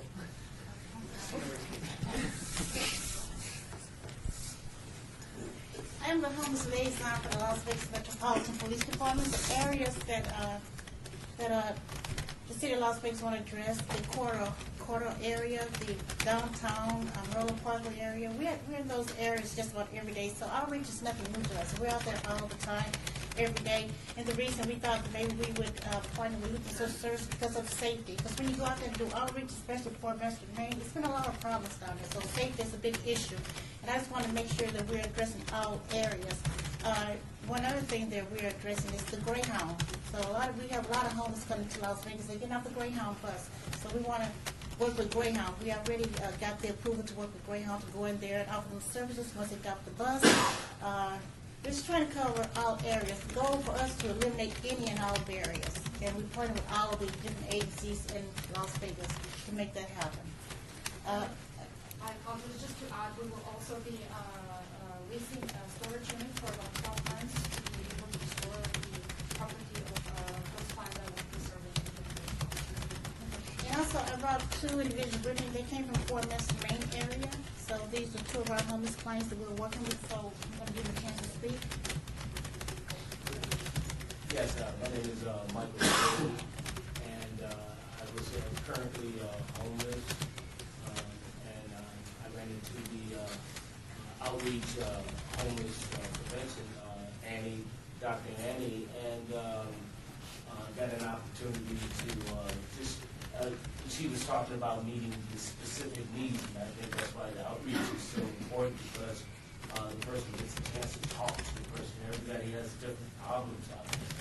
And sometimes somebody needs to talk, and she pulled me to the side and said, okay, this is what I can do for you, so you feel a little more personal when someone's handling it. Anyway, I'm just pleased to be ran across this program. It has helped me in a great deal. I think it was last year I got the opportunity to go to the Grand Canyon because I worked out there. But the reason was because I got some housing to get myself back on my feet. I won't talk about any specific things that I went through, but they were, very devastating to my life. So, but this program really, it is what it is. It's outreach. I'm talking person to person. That's the 5 minutes. We're going to give the board a minute for Q&A, and then if we have time, we'll come back to the next slide. Board members, questions? I have a question for the doctor. Member Taylor? Doctor, just a quick question for you. Sure. Can you talk about the collaboration that you have, Metro has, with other organizations, not just this one specifically, but are they all reaching out to you, working with you, or is it just specific ones? Yes. We're working with Westcare. We're working with Salvation Army, which is great. We're working with Lutheran Social Services, Women's Development Center. We're working with the jail, so we have a discharge program in jail, so they won't be released in jail into homelessness. And working with UNLV students, we're working with all the agencies. We're working with Las Vegas Rescue Mission. If we need immediate housing right then and there, we can put them at Las Vegas Rescue Mission. We're working with West Care, the detox, they would take them, they would house them for us until we're able to get them housing. This program here is going to be even better because right now, we can come across one, send them to social service and get them housed right away. And we work with the city of Las Vegas, with Tara all the time, that rapid response. We work with everyone, and I continue to build relationships. It's important in our community to work together. One agency can't do it alone, I found that out. So. Thank you. Member Jordan, in regards to Metro and others, Metro's here, are you guys having a lot of support? I know you have a lot of commissioners, you have Deputy Chief Charles Payne, all of them.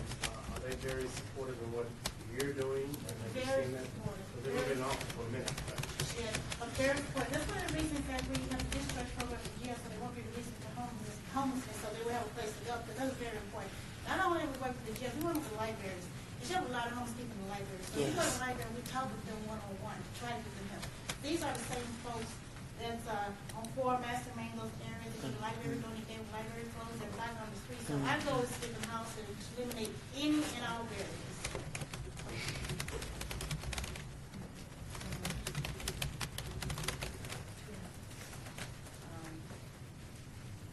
We have 2.5 minutes left, unless board members have any other questions. I'd love to hear from you as well. My name is Stephen Knapp. I'm at Dr. Andy Wilson on 8th Street. I'd like to thank her and these organizations for helping me out. They put me in a hotel. That's been a great help. It helped me get my mind back thinking. I think they need the funding to help more people immediately. I think it would be a great help. I commend them on the job they're doing for that. It's pretty hard out there. It's really hard out there. And Dr. Wilson's out there every day. Every day. You know, and these organizations, they help a lot. You know, I think if they had more funding, it'd be a lot quicker. You know, some of the waiting list is a little long. You know, so you know understand what I'm saying? You're playing in between time. You know, but I think if a person had a stable position, you know. Thank you so much. Thank you very much.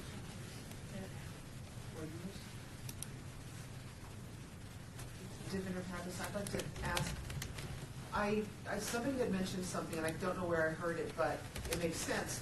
When you talked about Greyhound, we have people coming to this city, all kinds of reasons, same reason they go to LA, all kinds of reasons.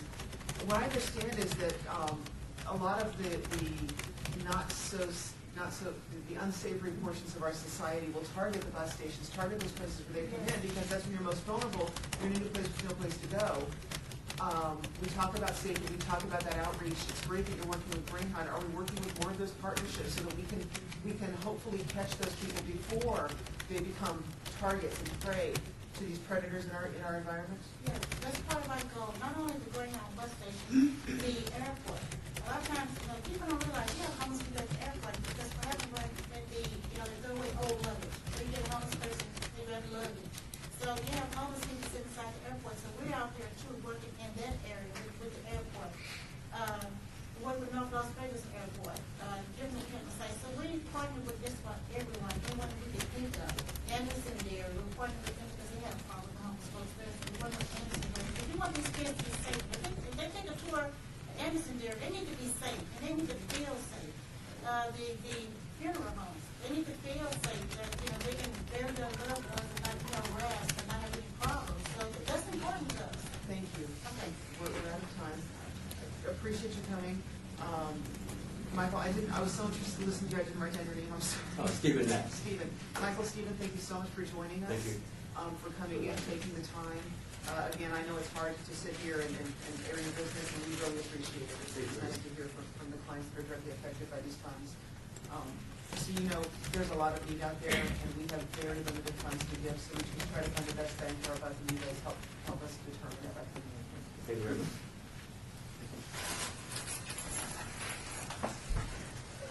Thank you.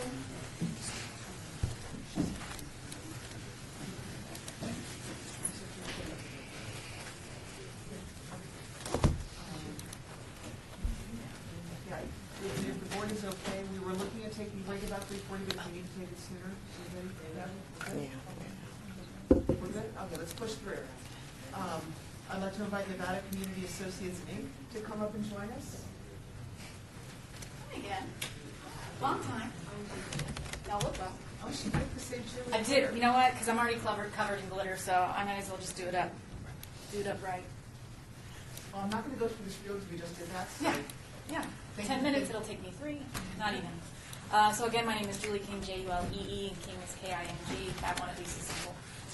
So at Nevada Community Associates, we are requesting $90,000 for our Project Hope program, which will be targeted, or the services will be targeted to that specific area.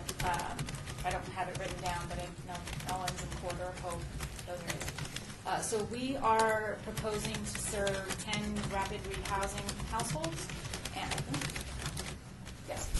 10 rapid rehousing households, and 5 homelessness prevention households. As I mentioned earlier, I mentioned again that we've been providing rapid rehousing and homelessness prevention services for actually quite a few years. This program has been in operation since, I believe, 2009. We do have the 2 components. We do receive additional funding, so we can definitely meet that 100% match requirement. The rapid rehousing services are available for up to 12 months. Our experience has shown us that some clients do, in fact, require the 12 months, but we also have a couple that only require, a couple right now, I should say, that we know will only require 3, maybe 4 months of assistance. The homelessness prevention component is 1 to maybe 3 months. As I mentioned before, most of the clients that we serve through our homelessness prevention, they come to us for 1 month of assistance. We have had a couple that have come back the second time.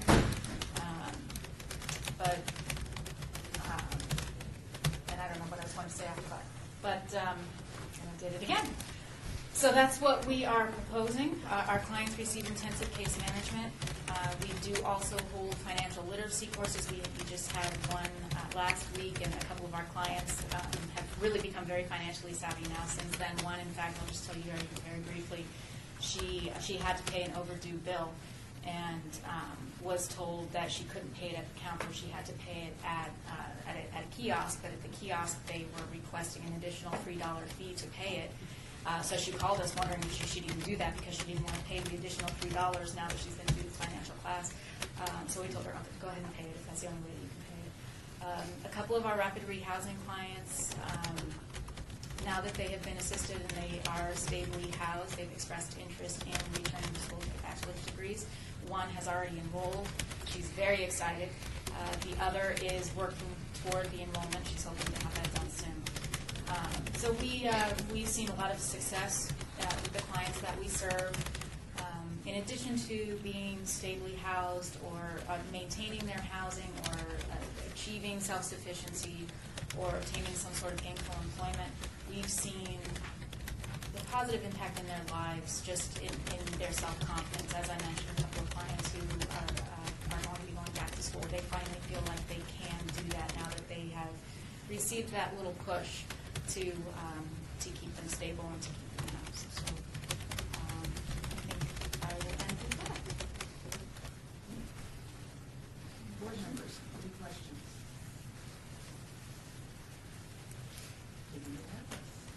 You had said that you were able to, you're taking care of 10 and 5, so that's a total of 15 households for the two components of the program, not counting the wet housing, of course. That's right.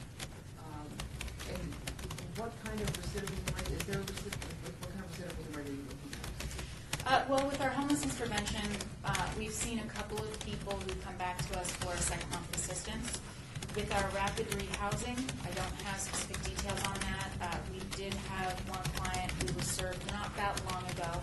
This isn't the best story to tell, but it is a story.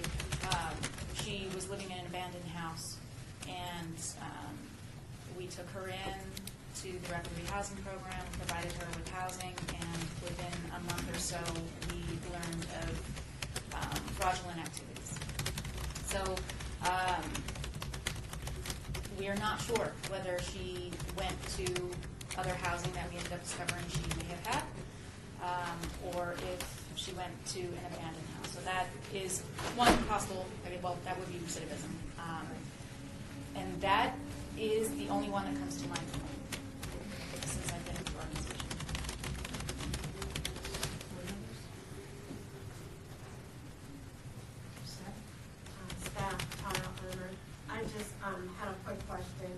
we had budgeted an average of $160,000 for rapid housing and $10,000 for prevention. Yet your application came in at $90,000, which is about $80,000 less than what you could have applied for. Can you please share with the board how you plan to meet those numbers with such a low amount in your report? And that is where I wish that Carla were here, because she did the budgeting piece. So unfortunately, I can't answer that question, and I understand that that's not something that we can provide later.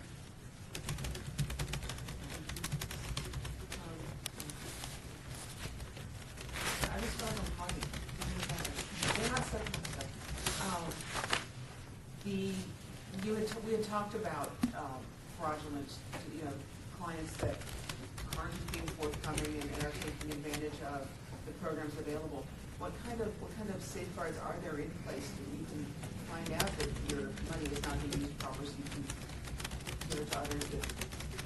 And we did learn from that experience. I mean, I think there will be some instances where you do find things out after the fact, despite whatever work you put into it in advance. But we are very diligent with respect to the documentation that we require prior to admission. Like I said, this is lesson one. So with respect to homelessness prevention, the 5-day notice, the documentation of income, we are very, very specific with what we will accept and what we will not accept. With our rapid housing, we have relationships with a lot of apartment complexes where we know who they are, we know who the managers are, who the property owners are. So there isn't any concern there about possibly some sort of fraudulent activity with respect to the housing piece. So we, like I said, we've lessons learned, and we have become even more diligent prior to admission. Board members?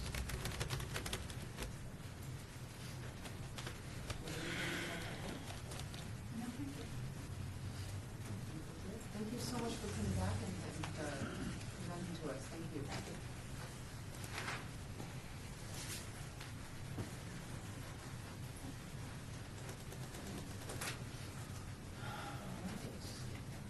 I'd like to invite Salvation Army up to join us.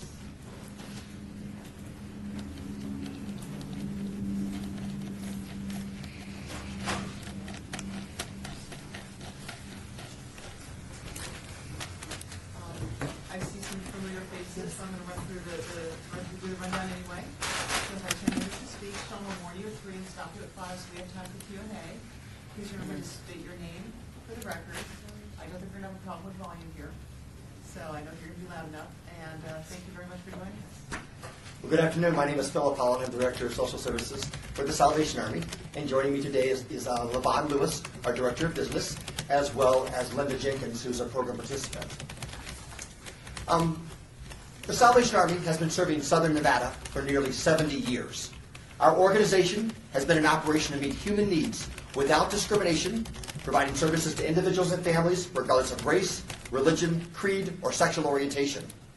We provide a wide variety of social service programs that assist individuals and families in poverty who may be homeless, providing for basic needs such as food, shelter, and clothing, and assisting clients transition to self-sufficiency and independence in our community. The Salvation Army believes every human life is an important life. We operate 16 facilities and over 20 programs and services throughout Southern Nevada. The Salvation Army gives a hand up, not a handout, and we serve those in need without discrimination or judgment.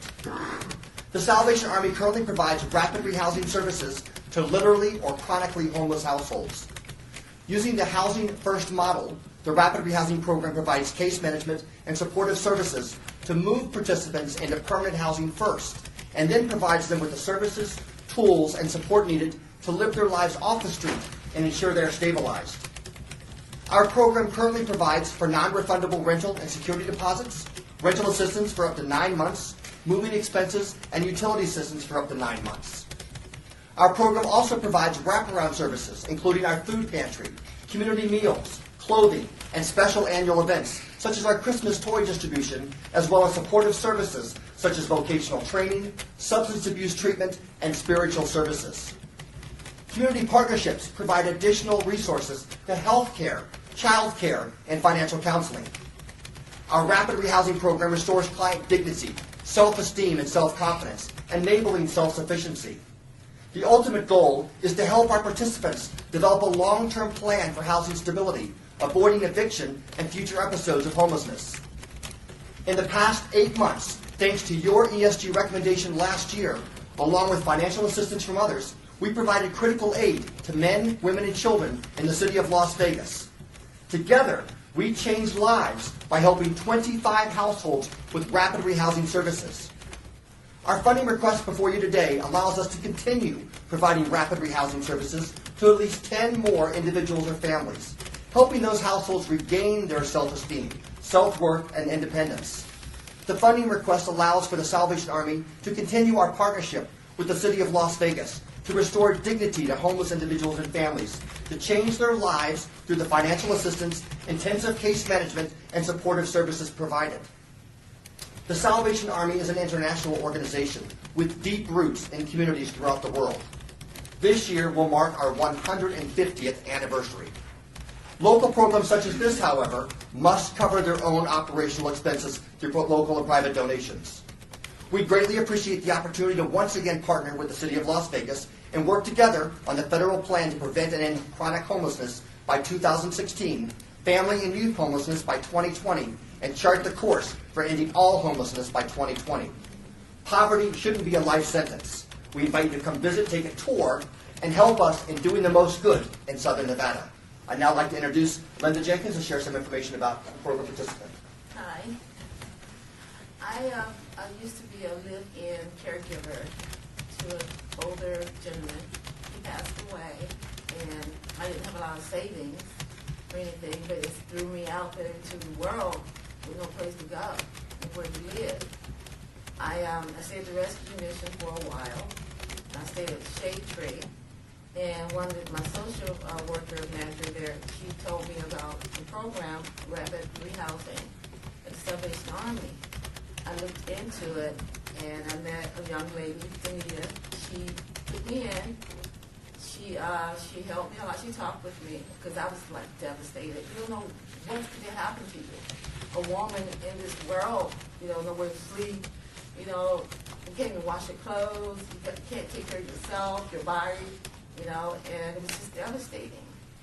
And so she worked with me, and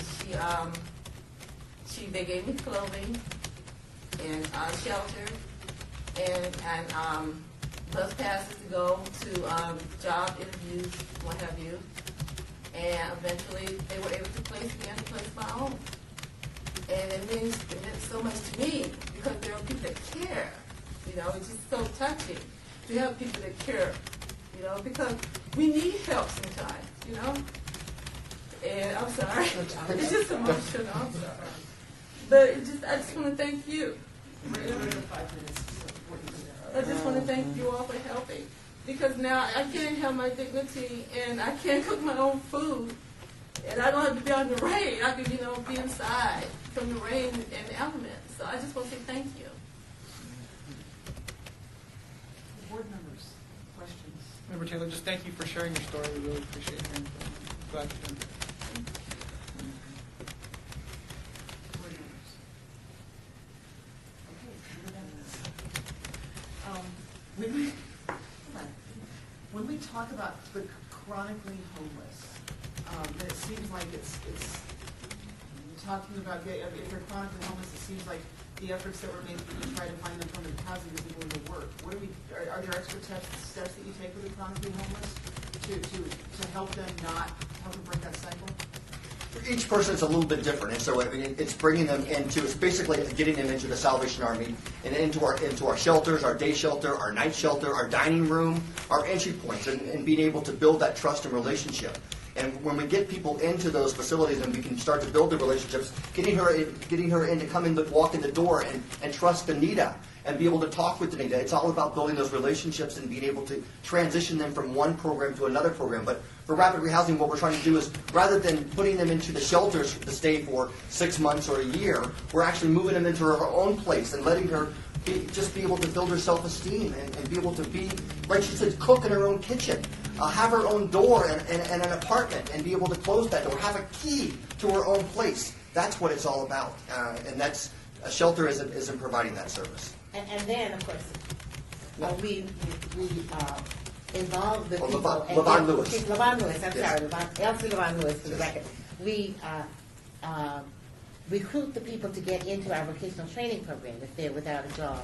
And that will help them they get job training, we have a job developer who can work with them to help them find a job. They get bus passes, as she mentioned, to go for job interviews, so that they have access to those additional services that are provided by the Salvation Army, and regular access to those programs. Even though they may be in the rapid rehousing program, they can still participate in these other services. And that's very essential for them being able to not be permanently homeless. They will then have income to be able to provide for themselves.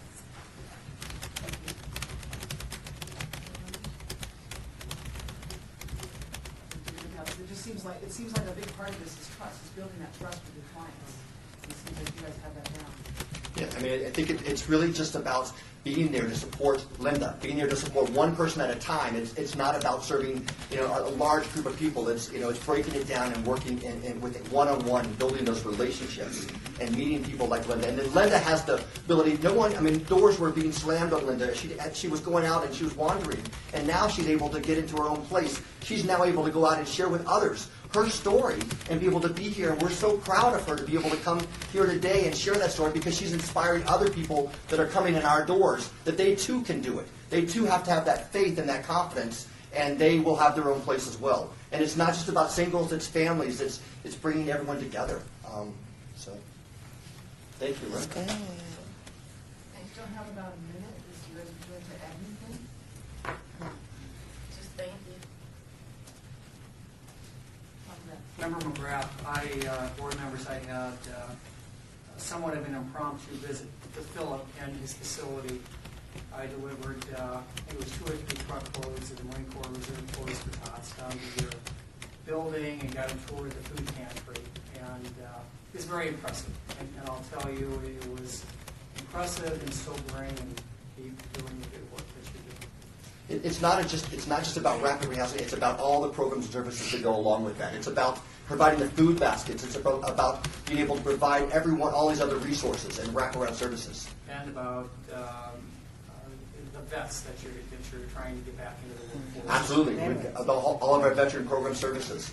So it's about getting out there and building again those relationships and determining for who's a veteran out there that could qualify for so many other services that they just don't know, they're wandering, and they just need someone to talk to. Thank you so much. Yes. We're out of time. Thank you so much. For Thank you. everybody who's just come in, we do have a sign-in sheet over there. We need you to sign and print your names for everybody that's constantly, just before you leave, don't do it right now, just before you leave, please make sure you do that. Thank you so much, Salvation Army, for joining us. For all that you do for our community. All right, I'd like to invite Westcare up, Westcare, Nevada, to come up and join us. Thank you so much. Just to go over one more time. We're still dreaming about this tonight. You're going to have 10 minutes. Sean will warn you. We're going to stop you at 5, so we'll have time for Q&A, and then if there's time at the end, your board's welcome to fill in. Please make sure you state your name for the record, spell your last name, and speak loudly for the recording device right there. Thank you so much. Welcome.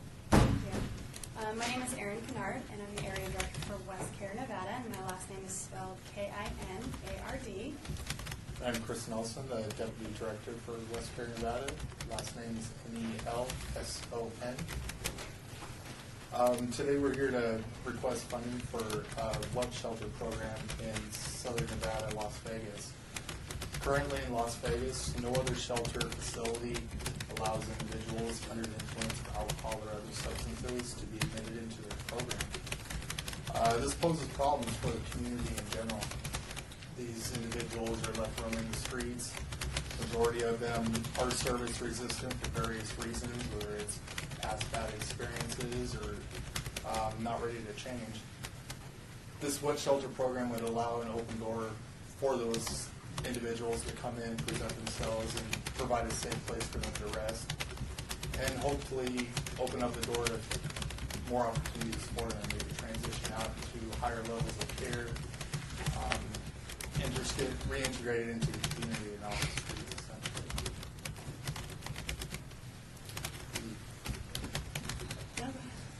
The funding is for $160,000 total. This would provide funding for 3 full-time staff, 1 part-time case manager. In addition, we also have 7 staff available to initiate the program. So that would be 4 mental health techs, 1 case manager, and 2 supervisors. The case management portion would be for any individual that seeks further treatment. We would refer them to that person, and that person would be the key point in transfer them to a higher level of care, different service, or just being familiar with other community partners.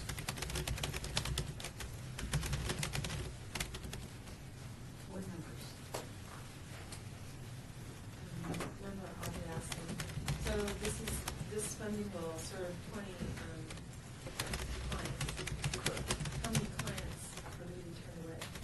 Or we'll have to either, I don't know where they would go. Where would they take them? So this would be for a capacity of 20 per day.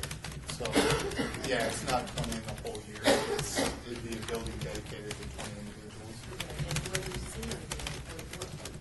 What is out there on a daily basis? What is the need? Where you're able to serve 20, what is the need? I'll jump in. Erin Kennard for the record. I don't, Wesker doesn't necessarily have those numbers because this is the first time that we're actually engaging in a white shelter program, whereas historically we've provided modified medical detox and crisis stabilization, so not necessarily shelter. I don't know if that answers your question, so I don't know. I mean, I know that there's a need because we see them and we work with our community partners, and we've had our government entities tell us, hey, this is what we need, we're having this problem. But to give you an exact number, I can't do that. Will these beds be filled? I believe they will be.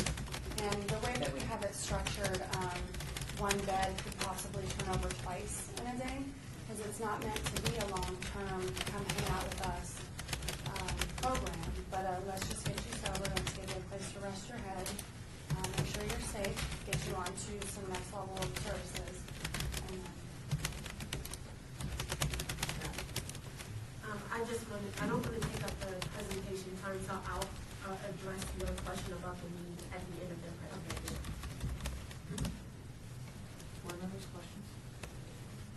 Member Jimenez, so would the police be bringing the people to this, or would they come on their own? This would be open to anybody, so law enforcement, EMS, walk-ins, community referrals.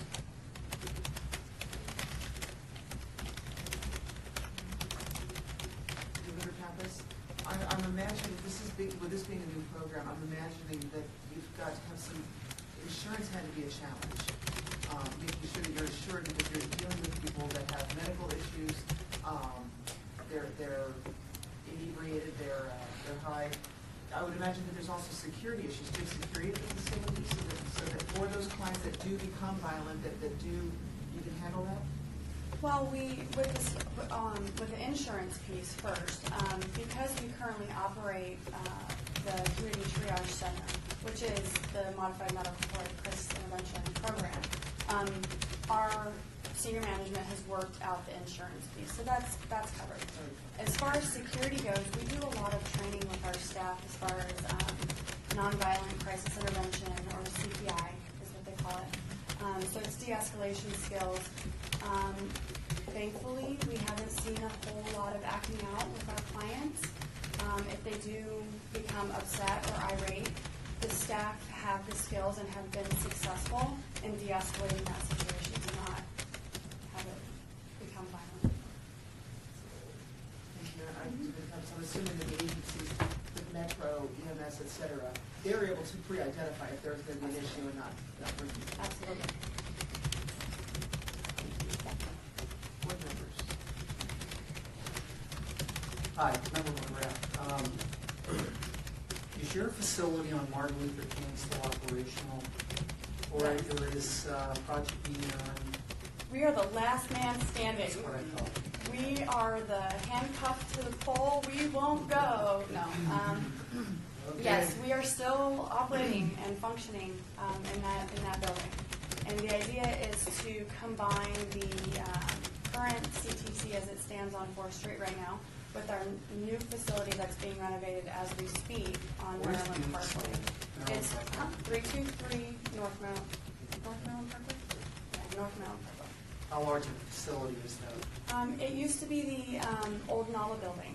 So it's right across the street from the Latin Chamber of Commerce. I don't know the square footage, but it is huge.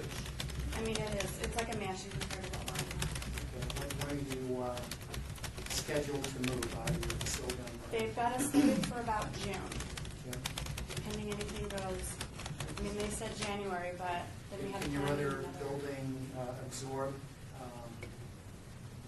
population there, or is it just a matter of just moving them to the building?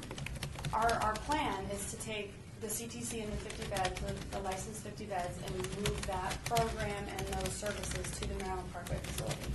And then to move our community involvement center, which is on Martin Luther King, and absorb that into the back half, the newer part of the facility, which is more office and group rooms. How many beds do you have at Maryland Parkway facility? It's licensed, well, yeah, it's licensed for 51. Thank you. You're welcome. Campus, we have about 2 minutes still left. With the wet shelter, I knew it was wet. With the wet shelter being a relatively new program being offered, how are the other agencies that are out there? For instance, I have friends that work for EMS, that work for the private ambulance companies. Are they being made aware of your agency so that if they encounter something while they're out there, I know Metro, I'm sure Metro knows about it, but what about all these other agencies that are here? How do they know about your facility? Well, we currently partner with a lot of those same entities as far as emergency medical services, fire from County, Henderson, Las Vegas, Metro, any law enforcement entity, because the current triage center serves as a diversion program. So to prevent folks from going to the hospital or the detention centers when they don't really need to, they just need to come to us to get some medical detox or some crisis stabilization. So the wet shelter will serve that same purpose, but just at a lower level of intensity of services. So we have a good partnership, I should say, a very good partnership with those entities. Board members. Member Kayla, I just wanted to say I'm very familiar with your organization and want to thank you for what you do. Oh, thank you. Thank you for your ongoing support for our programs and our mission. It means a lot to us. We have about a minute left. Does anyone want to add anything? Just like to say thank you for this opportunity. Thank you very much. If I may, staff member Tara Holmberg.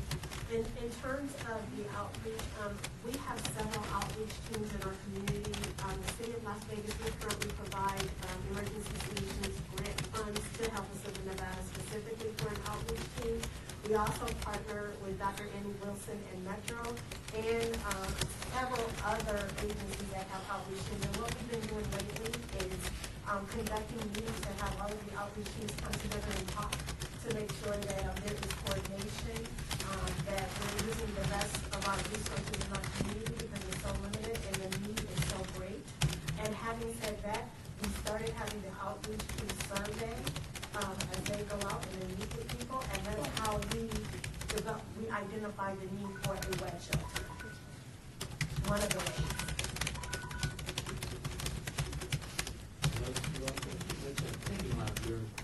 Yes, yes, Thank you. it was identified by the city, a need by the city and our partnerships.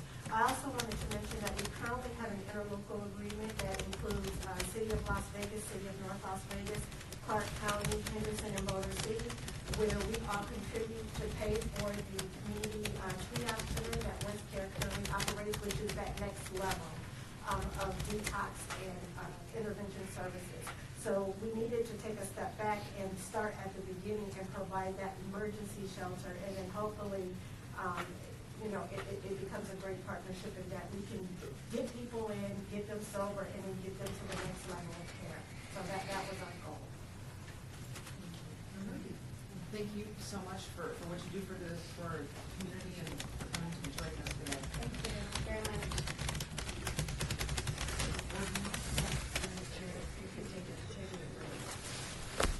So we'll take a 10-minute break. We'll come back here at 4 o'clock and hear our last group of applicants.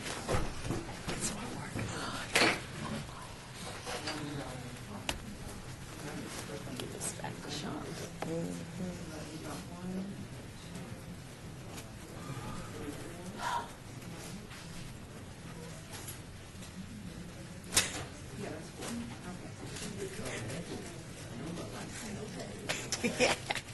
My hands went. I know. I'm like.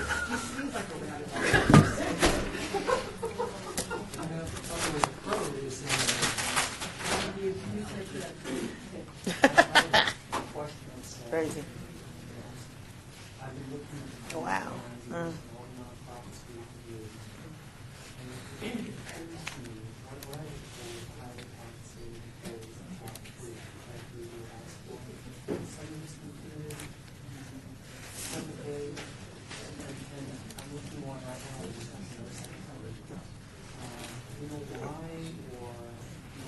I think it depends on whether they submit them, if the IRS said, hey, you didn't fill this all the way out, or if their CPA would say, hey, guys, I don't know the answer to that. I don't know if they get in trouble for not filling it out all the way.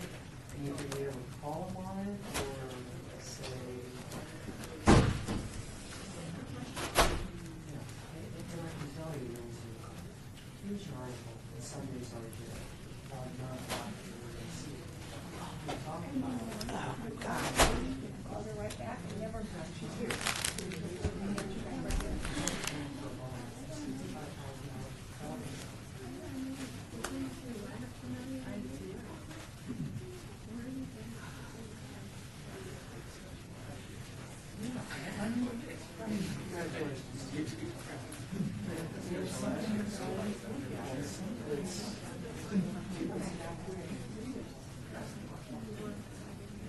I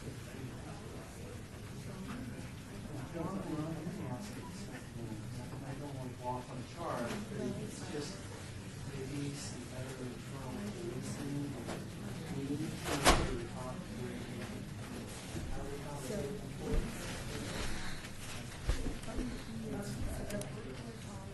I always, and I know you got to look at the operating budget, where they operate, and that's huge. When the salary, and I'm socialist, which is good. Well, those are the two things you want to look at. Right. Is the amount of funds. You've got All you turn the curve on. multiple assets, multiple different program components, Multiple different operating programs. operating programs. And a rule of thumb, I was told back in the day. I have to tell you, I look over and I see your smile. You just make me smile so much. I look up and I see you smiling, and I'm like, just raise the sunshine. Thank you. So I just had to tell you that because it's, I mean, sometimes you smile, I smile, but someone else smile, and it just goes on and on and on. I knew Miss Lewis before I was born, when I was an egg. Yeah. So she comes in, I'm like, That's good. That's good. I mean, yes, I've been so blessed to be able to. We both came on at the same time at the Salvation Army, and it's been just wonderful. And it's wonderful what you're doing down there. But what I wonder is, just spatially, it's almost like I keep thinking that you guys are going to almost have to do what the airport did. You know how, like, they couldn't have the whole thing there, so they had to have a parcel somewhere else? You guys are going to have to do that. We're starting to do that a little bit with our family services and moving stuff out to North Las Vegas and Yeah. be able to do. I mean, and we've been experimenting with it, and it's been huge. I mean, just so successful because rather than getting people to come down to the Corridor of Hope area, Yeah. and you know, and Everybody bottleneck can't fit everything, down no, there. It's too And now low. having to go up to North Las Vegas to where we've got our Citadel up in North Las Vegas, Yeah. and it's plenty of parking for people that they can drive in one driveway and drive out another driveway, and it flows. And we did a backpack event up there, and it was like, this was so easy. You guys are going to have to get a shuttle bus. So yeah, Seriously. exactly. Yes, and we're looking at trying to do that. And because parking on our campus is just, I mean, we don't have the space. There was somebody, who was it? It was it's Cat Bus people. They give away They're all vehicles. just- yeah. They do all this stuff every year. And you guys might just approach them and be like, could we be on the back end? Get someone to give us a vehicle after they used it for 5 years. Hey, Yeah. we'll take Because it. it's a write-off, Oh, yeah. Yeah. So, yeah. I would be right there. Thank We're you. gonna come over and tell you that. Thank you.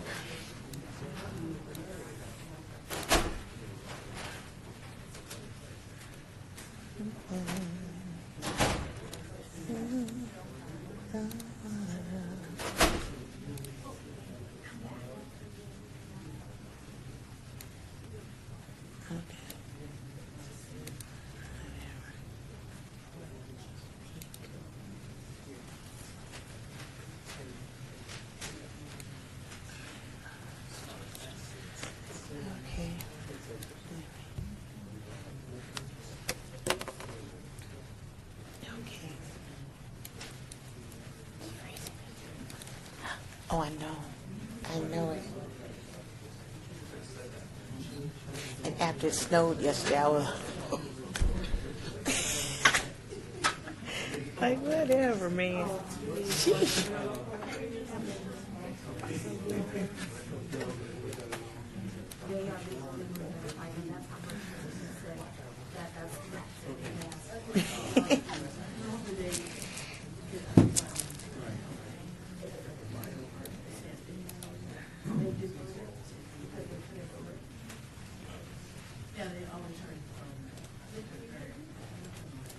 Okay.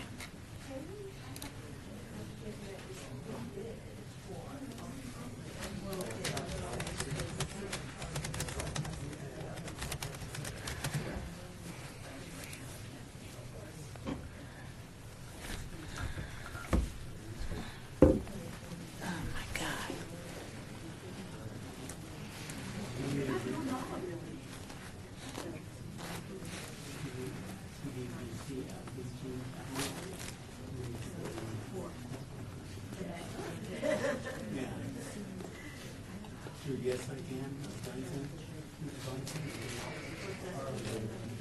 You're gonna go up to line center, we're only doing the 4 special sessions. We grouped it together. Yeah, we did, we grouped them together so that you hear all the special needs, and then you'll hear all students. Yeah, and then you get the seniors, and those start on the ones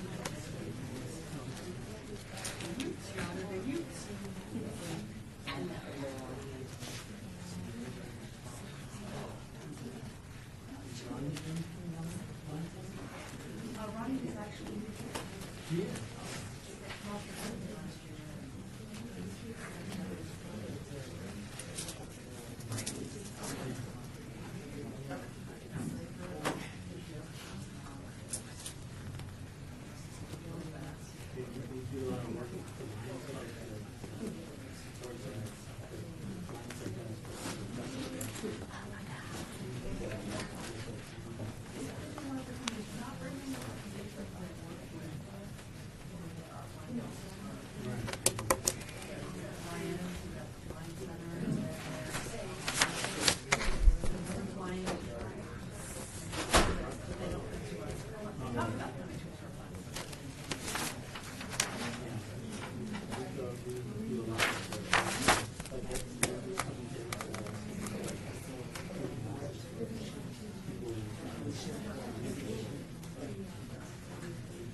in here. I know, my hands are freezing. Oh, I just all of a sudden I walked in. I was like, oh, I hate that. Try to keep them warm. Okay, so how many more we have? We've got 1, 2, 4, and then I'm wondering if they're. I gotta ask. I wonder if they are doing the grant. Yes. What? No, we're still missing, help. I just love AJ. She's so funny. I'm starving. I need to bring some food in here. We have to have Sean and all our staff here by 5 o'clock. Really? Are you guys doing scoring today? No. Okay. I didn't know what number 9 is. Explain the process. Okay. To re-explain it. Got it. Go over everything. So let us. So we only have 4 more. Here's 4 more. 4 more? Okay. I was pushing it by going to 4:30 today, but I wanted to make sure that we only had 3 meetings instead of 4. Looks like we'll make it.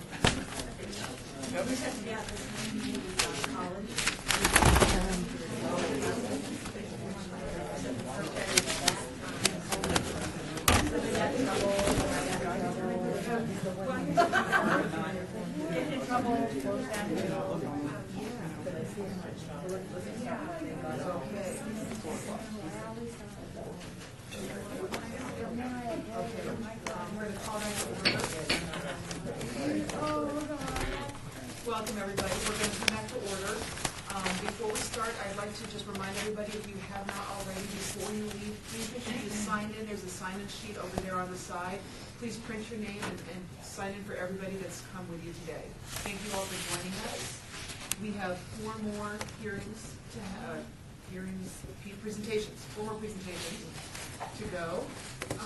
We're going to go ahead and start on agenda item 8. Report on community development block grant public service applications. This afternoon, we'll be hearing from the Blind Center of Nevada, Family and Child Treatment of Southern Nevada, Foundation for Positively Kids, and Women's Development Center. So I'll go ahead and invite the Blind Center of Nevada to come up and join us. Madam Chair, Sean Bolster, staff. Just for a point of reference, we grouped the applications by type, so the first group today is special. Thank you so much, and that's very helpful. We do appreciate it. So thank you all for joining us. I don't know if you were here for our little presentation first, so I'm going to go run over the little field for you. You'll have 10 minutes. Sean will warn you at 3 minutes, and we're going to stop you at 5 so that the board has time to ask questions. And if there's time at the end, you are welcome to use that time to fill in as much as possible. We need you to speak loudly. The microphone is right there. So we need to make sure that you're heard on the microphone for the minutes. And please state your full name and spell your last name for the clerk, okay? Okay. Thank you so much for joining us. Thank you. Good afternoon. My name is Robin Kelly, Kelley. I'm the Director of Development at the Blind Center of Nevada. I brought, like I said, kind of a whole crew with me today. I have on the end Todd Imholt. He is our Chief Marketing Officer. Corey Nelson, our President. Our most wonderful member, Sharon Haynes, you'll hear from her in a minute. Joy Miles, our Program Manager, and our Director of Information, Dennis Humes, taking a back seat for just a second, but he'll be here if you need him. Thank you again for allowing us to come and speak with all of you this afternoon. Since 1955, the Blind Center of Nevada has assisted people who are blind or visually impaired in reaching their highest physical, social, intellectual, and economic potential. The Blind Center has requested $50,000 for our Yes I Can Vision Rehabilitation Program that teaches independent living skills to our adults who are blind or visually impaired, living in Las Vegas, and who are not able to obtain this kind of training anywhere else. Participants learn traditional coping measures such as mobility training, use of adaptive equipment, so that they can remain as self-sufficient and independent as possible. The program involves an assessment, an orientation, mobility training, Braille, use of computers, adaptive equipment, home visits to improve safety in the home, and counseling. By teaching independent living skills, the individual's mental health is also impacted, ultimately improving the health and well-being of the individual who is blind or visually impaired.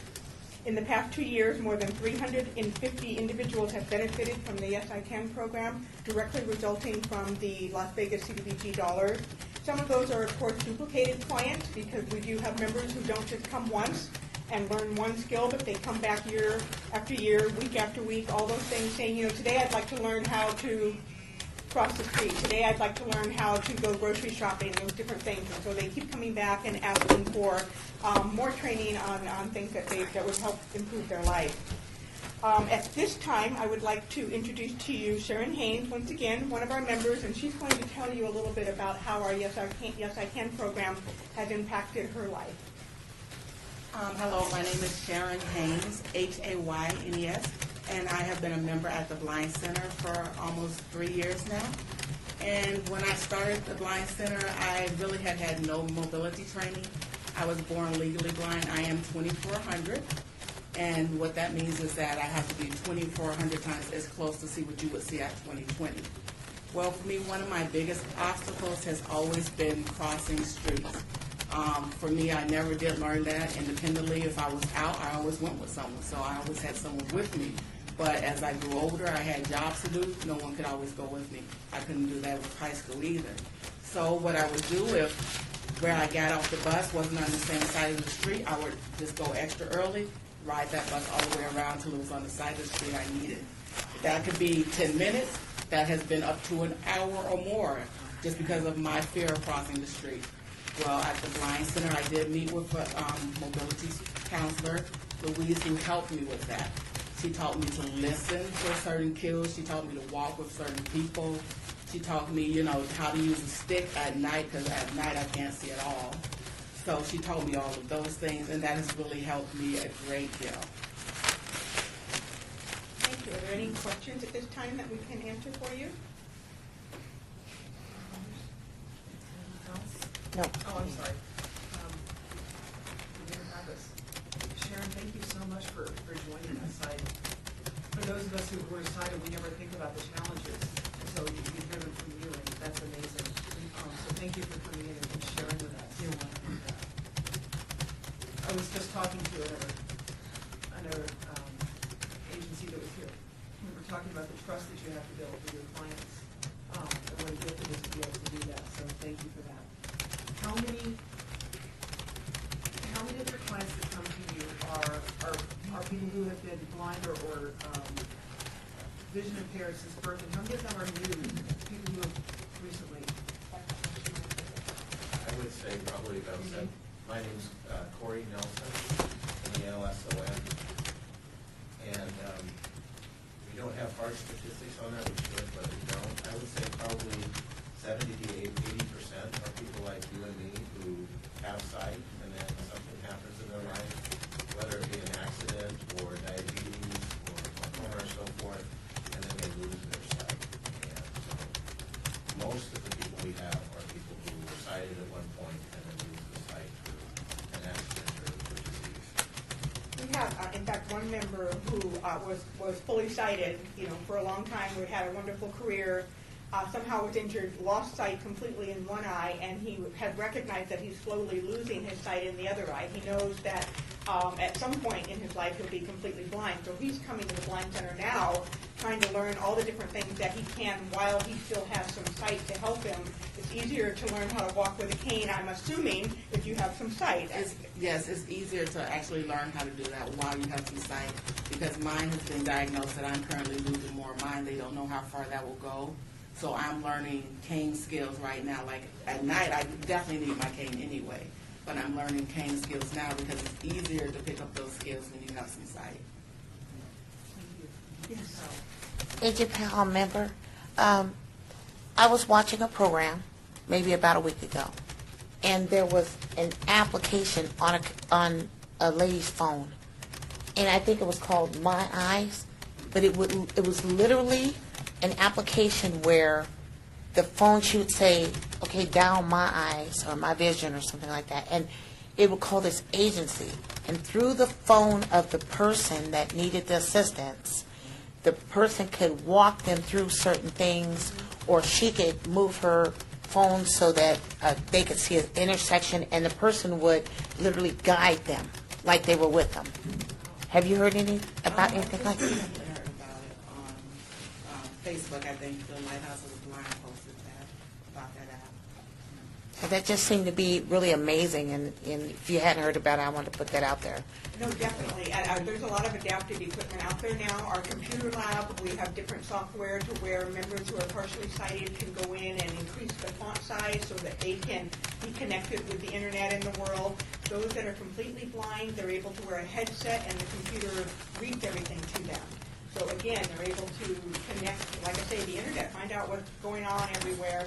And then I think Google Glass is really looking at some different things, and they'll be able to do that same thing. You can wear the glasses, they'll recognize what intersection you're at, and you'll be able to pretty much do like Google Maps, turn right at this corner, which those kind of things are just going to be fabulous for a lot of people. Thank you. Member Ewan, in your SICAN program, do you have a list of things that you're able to teach the blind students, or is it just something that you come to you? We do have some set programs, but part of the beauty of our program and with assessment, they all meet with Joy on the end here, and they're able to talk to her about what kind of things they would like to do. Put together something like an independent education plan and say, this year I would like to learn how to cross the street, how to cook a meal, how to sort clothes at home, whatever the things are that they want to do. So we do have set classes in counseling and Braille, and we're bringing on GED classes and a lot of different things like that. But it really is individual. If there's something that our members want or need, we're going to do the best that we can to find that kind of a program for them. Member Taylor, question, would you, with this request, would you be helping any homebound seniors, and if so, what would be the percentage of that? Go ahead, Joy. Yes, actually, I would say the percent, I'm sorry, my name is Joy Miles, M-I-L-E-S. The percentage of the elderly clientele that we do service now at this point, I would say about 50, roughly 50 to 60. And again, we don't really have hard statistics on those. However, there are those that, even though you would probably think that they're not as independent as we would think they would be. So the SICAN program does reach out to the older clientele as well as younger. Most of our clientele are in need of PCA services, things of that nature, learning how to still adjust to their blindness. And being that some of them do live alone, I would think that it would be a lot more conducive for them as to someone else that has someone living with them, or a sighted guide or a PCA that's actually in the home. So yes, our program that we do have, it does cater to that, and it is coordinated based around to suit the needs of the elderly as well. And on a side note to that as well, we're not expecting our members to get transportation to the center. If they have that, if they have someone in their family that can give them a ride, but we provide paratransit transportation to and from for them. When they come in the morning, they're going to do the activities, they'll get a voucher to go home and then to come back whenever the next time is that they want to come back. So we try to take away as many of those barriers as we can, transportation being a big one. So that really does help with a homebound senior. Is paratransit goes right to their door, brings them out, brings them to us. Thank you so much for your time. Yes. Thank you so much for coming.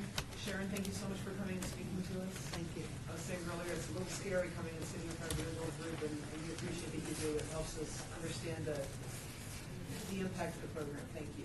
Thank you very much for your time and allowing us to submit an application. Thank you. Thank you.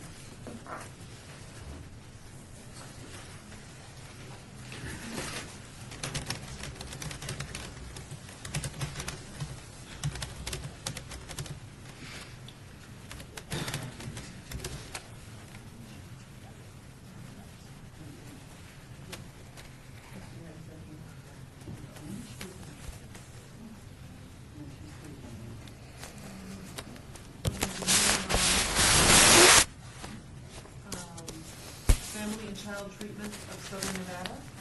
Come on up and join us.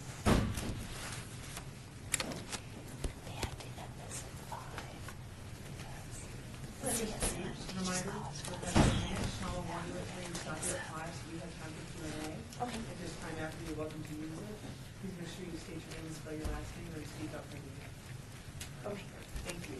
My name is Carissa Garr, Garr, and I'm the program supervisor for the domestic violence program at Family and Child Treatment. This grant proposal is to fund our joint effort with the Shade Tree to provide domestic violence classes with the Shade Tree at the Shade Tree. So currently I go there twice a week to do domestic violence groups for the residents of the Shade Tree. The purpose of the group of the domestic violence program there is twofold.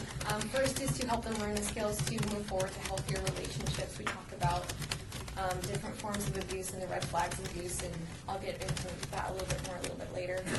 And then the second purpose of the group is to help validate their experience, because so often domestic violence victims, their experience is denied. Oh, it wasn't that bad. It's not that big of a deal. Oh, if it was that bad, you would have left sooner, and that kind of stuff. And takes me off and makes them upset too. And so I validate their experience, help them recognize the full extent of the trauma so they can move towards healing. You can't heal from something if you don't know the full extent of the pain. So the group is an 8-week program. It usually takes longer than 8 weeks though, because I leave it very open so that they can ask questions and give feedback and share their experience and support each other in that as well. But in general, I try to cover at least 8 different topics. The Power Control Wheel, which goes over various forms of abuse, or Power Control Center, which is what domestic violence is about. The red flags of abuse and helping them identify those potential signs of potential abusers and unhealthy people in their lives early on in a relationship rather than later. Barriers to leaving an abusive relationship so that they can help protect themselves and feel that they have the strength to prevent themselves from being in a position that they can't leave again. And boundaries, identifying boundaries with behaviors and behaviors they're comfortable with and not comfortable with, and identifying how to set up boundaries with other people and being able to say no. Communication skills and self-esteem. We spend quite a bit of time particularly on the forms of abuse, boundaries, and self-esteem. Each group includes a review also of the cycle of abuse, which starts in the honeymoon phase, which is where the abuser is trying to engage the victim in the relationship, moves on to the tension-building phase, where the abuser starts to get a little bit more aggressive, starts to blame more, starts to put more pressure on the victim and starts to increase the anxiety in the relationship, and then explosion, which is the active violence, which could be physical but also many other forms of abuse, and then back to honeymoon, whatever it is that they need to say to re-engage in that relationship. Last year in 2014, I saw over 200 different new women in the group. That's not including the number of women that started in 2013 that continue to come to the group. Some of them, because of the nature of the Shade Tree, obviously that's a very fluid population. So some of them I don't get to see for the full 8 weeks of the program. Some of them I only get to see once. That's why I always do the cycle of abuse every group so that they can just get that. I've had a lot of feedback from a lot of women that is extremely helpful. But at the end of 8 weeks, they do get a completion certificate. And I've had a lot of really positive feedback about the group, the benefits of it. Actually came straight from there to here today. So that was good. So I asked them, I was like, well, what has been best for you recently? They like the visual presentation of the cycle of abuse that helps them learn it, and they like that happens every week. One person did indicate to me that they both love and hate my group, because it's very hard for them to come to the group and to face these things and face the abuse that they've been through. It's very traumatic, and it's very hard to go over those things. But they like it because they know it's good for them and it helps them, but it's hard. And I get a lot of feedback from a lot of women that the validation piece is crucial, and that is really, really helpful to them, because then they can start to rebuild themselves after being through such a horrific experience. And then also as part of this program, last year I started offering to the Shade Tree staff some training about domestic violence, because it's a pretty specialized situation and field, and not very many people have a lot of training on that. So I have offered free trainings for the staff of the Shade Tree as well, and that has helped out. I think that's it. Board members. Yes. AJ Powell, member. How many women would you say that you assist on a weekly basis? Is it the same set of women on each night? Yes and no. There are some who come very consistently So I do the group Tuesdays at 3 and Wednesdays at 5. And there are some who are always there Tuesday at 3, almost always. And then there are some who bounce between the two groups. I do the same group both nights so that they have that flexibility. Their schedules sometimes get so off because they have to go for a job interview, do this class or that. So sometimes I get them many weeks in a row, and then sometimes I don't. On average, the group size varies between sometimes as small as 8, sometimes as large as 18 or 20. That's why I started doing it twice a week, is because it was getting consistently over 20 every time. It was just too big. They couldn't share and they didn't feel safe. So today it was 10. Last week it was 13 and 14 on the 2 different groups. So it varies quite a bit. Okay, so let me ask the hard question. How many women, have you ever lost anybody because they didn't learn the lesson? Lost is in return to the abuser, or lost is in, yeah. Okay. And one recently told me that they were having to go back to their abuser for different reasons, and yeah, that does happen. Sometimes they leave, they go back to their abuser, and then they come back, and back to me, and they recognize me, and we talk about it, because the national average is leave and go back 7 times. So that does happen. But again, every time it's really important to validate and to support and not be like, well, I told you so, because that's never going to help anybody. But okay, what happened? How can I help you this time? How can we give you the support that you need, that kind of stuff. And the group does a really good job of that too, supporting and not shaming people who leave and come back and leave and come back, which is Thank you. Member Jordan, in regards to, do you have any mail for the first men that have been here? Do you have to say this going out? At the Shade Tree, the group is only for women. If there was a male victim of domestic violence, we would see him at our office individually. So we don't have the group for male victims of domestic violence, although absolutely a population that exists, absolutely, not in this group. So we would see them individually, and we have, but not as many. It's less common for them to report it.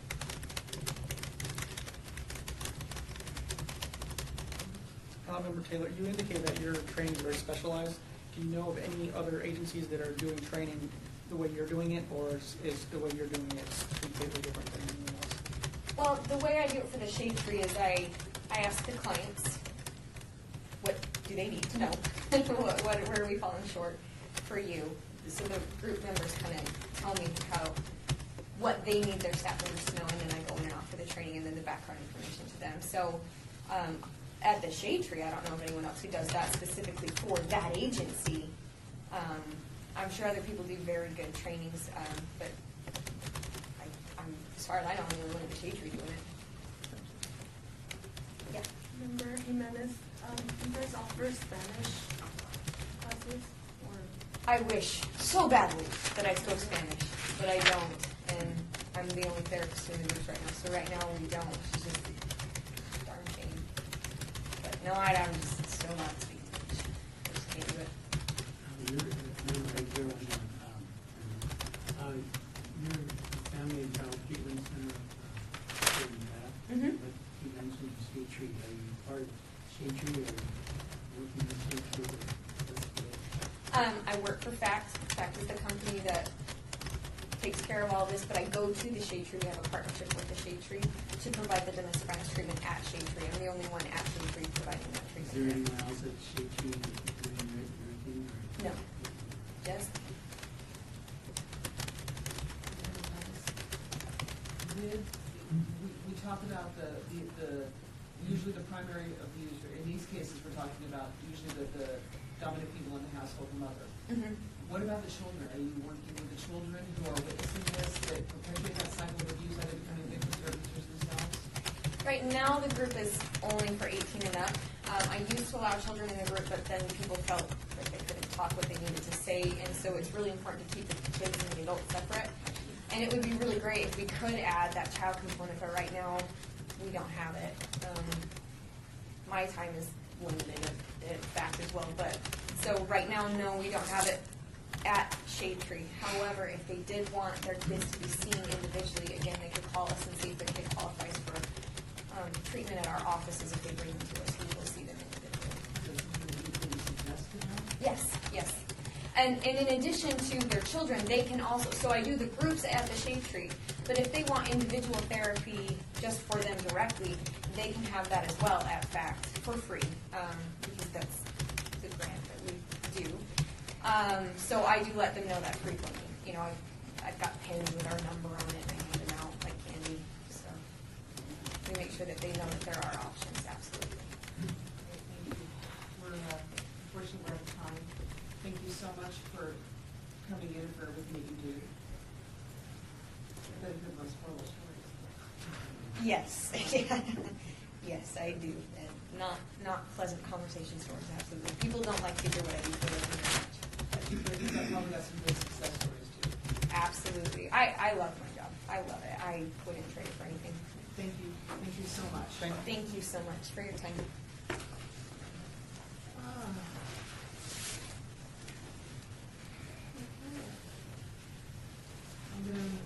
I'd like to invite Foundation for Positively Kids forward. While they're coming up, just a reminder, if you haven't signed in on the sign-in sheet, please make sure that you do before you go. We're ready to have 10 minutes. Sean will run you at 3, stop you at 5, so we can message you, and then of course whatever time is left over. Please remember to identify yourself, spell your last name, and speak clearly for the record. Thank you. Welcome back. Thanks. Fred Schultz, SCHULTZ, CEO for the Foundation for Positively Kids. As most of you know, we are the provider of children who are medically fragile. We provide skilled services in the home. We provide respite services in the home and in daycares. We also operate 3 school-based health centers, and we also provide the medical care at the Child Haven campus, the Pecos and Bonanza campus. Our program is continuing to expand, and we're looking at, and we had funded it last year as a new program, which was for $15,000 at that time to provide health coaches. When we talked about health coaches, it's kind of a new concept in that we are creating this continuity of care, if you will, for the child and the family, so that the family continues to take care of the child in an appropriate fashion and doesn't continue to have an exacerbation of their asthma and go back to the emergency room, or continue to have a problem that they can't get their medication, or they don't have transportation. And so the care coordination program that's managed by Ron Moore, who's with me today as our Vice President of Patient Relations, sees to it that the counselors, or the health coach, if you will, reports directly up to her and manages the client's medical condition, if you will, so that we get the best result for the plan of care that the physician has written for that particular child. It was a pilot program that we had started last year. There were a number of challenges with it last year when we started it, of course, on a new program. As always, it looks great on paper, and then when you go to implement it, it's like, really? And so we said, really, and we made some changes in that program now so that we've got it under control, and that the health coach goes out to the home and manages that client, reports back exactly on the medical condition of that child based on the physician's order. And we're seeing some good results now. So I'd like to maybe share one of the stories on how the health coach program works. Hi, I'm Ron Moore, M-O-O-R-E. I've actually been privileged to work with the Child Haven campus program. So these are kids who come through the foster care system, they're removed, and they're living on campus there. We at Child Haven then see those kids within 24 hours come into our clinic. They might have just been removed, they might still have bruises, they might have immunizations that they're so behind on that you hear crying babies getting 5 shots at one time. So with this model of care coordination, we see relatives specifically kind of up against a wall when they're there to rescue their relative's foster child that's now dependent. They just take the child home, and then there's a lot of requirements related to caring for a child in the court system. Medically, we see them come into our clinic. They need to have their teeth checked. They need to have their doctor visit done. And then inside of that, there's a lot of specialists that might go into play for this child. So case in point, we recently had a grandmother. She was placed with her 2-year-old So there's a 10-month-old sibling, there's a 7-month-old sibling, and a 2-year-old with chronic cancer stages, where he has leukemia at 2 years old already. He's having to go to the hospital for 3 days at a time for advanced treatment. Grandmother is all alone and caring for these 3 kids on top of her own 4-year-old child. There's coordination between the 7-year-old who was diagnosed with asthma. And so we had to come into play as a health coach and coordinate all this care of these children. We use our nurses now to get a respite nurse assigned to her so that Grandma can now take the foster care classes to become licensed so that she can get the training she needs to actually care for these children. Our health coach then is checking in with her more frequently, giving her the support she needs, making sure she's following up with the endocrinologist that might be referred to the 7-year-old.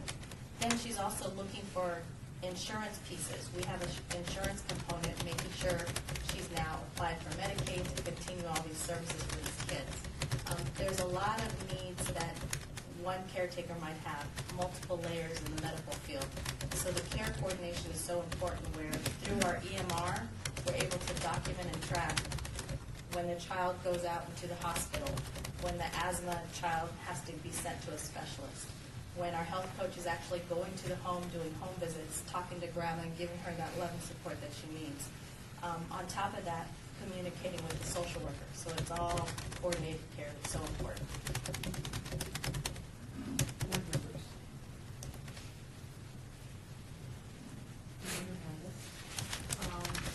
When we talk about that health coach, is the health coach also coaching the guardian on what they need? Because so many times you get so focused on the patients that need that care that you forget about the guardian that needs to take care of themselves, take care of their health, make sure that they're doing all of those things. Is that included in that health care program? Yes, we need strong guardians to maintain placements as long as possible for these children who are in difficult situations.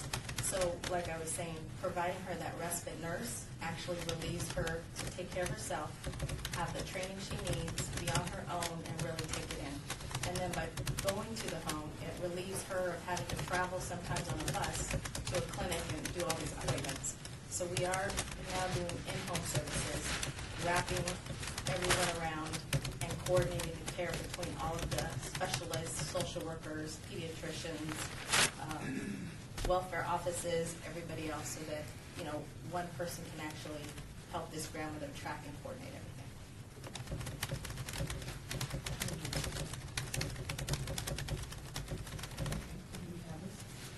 For your clients, the new mentally fragile children, I assume 18 and under? Yes. Is the threshold. Have you been able to track and document a quality of life increase for these children since you've started providing this support to the parents? You're able to track how many times there's an exacerbation. In other words, how many times did they have to come back to the clinic because they didn't follow the plan of care that the physician had written? How many times did they have to go back to the hospital because they didn't do what they were supposed to do? How many times did they not go back to another specialty provider because they didn't have transportation? Now with the health coach who's tracking that and saying, don't forget, or let me help you make that appointment on Tuesday at 3 o'clock. Did you get your medication when she goes out to the home? Did you get your medication and take that asthma medication? Do you know how to clean that nebulizer so you don't reinfect yourself and come back in 2 weeks again? So yes, we're able to track that. And you are seeing quantifiable that these funds are Yes. helpful in We're able to do that inside of our electronic medical record. We don't use paper much anymore. There's still some paper we're stuck with, but most of it's in the electronic medical record, and we're able to pull out those stats and those numbers and actually take a look and see what the outcomes are on these families. But you're looking at 3 major issues most of the time with chronic disease. You're looking at obesity, diabetes, and asthma. And those are 3 reasons why kids have issues and don't go back to school and don't learn well. There's 3,600 kids in the foster care system, or 3,500 kids in the foster care system. And that's basically, most of them have a Las Vegas address. That's at our Pecos and Bonanza Child Haven campus that we're looking for. So what we're requesting is for funding for 3 health coaches in this particular program.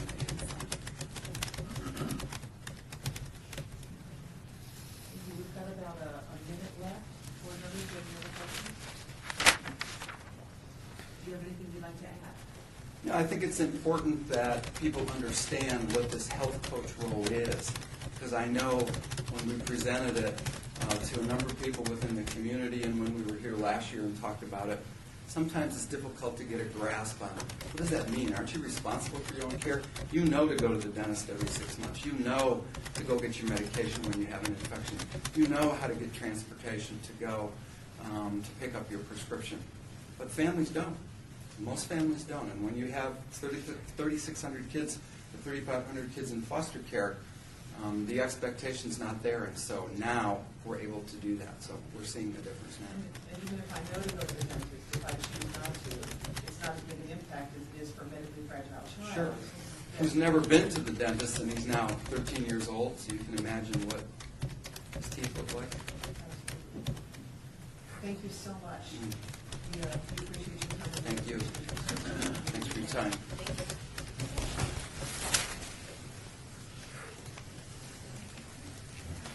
I'd like to invite up our last but certainly not least group, Foundation for Positively Kids. Oh, no, sorry, just put that. Women's Development Center. I didn't cross it out. Sorry. Women's Development Center. Long time no see. Welcome back. I'm not going to go through this bill again, you guys have heard it. So, welcome, get comfortable, and get started. Thank you. Okay, I'm Tina Prieto, the Executive Director of Women's Development Center.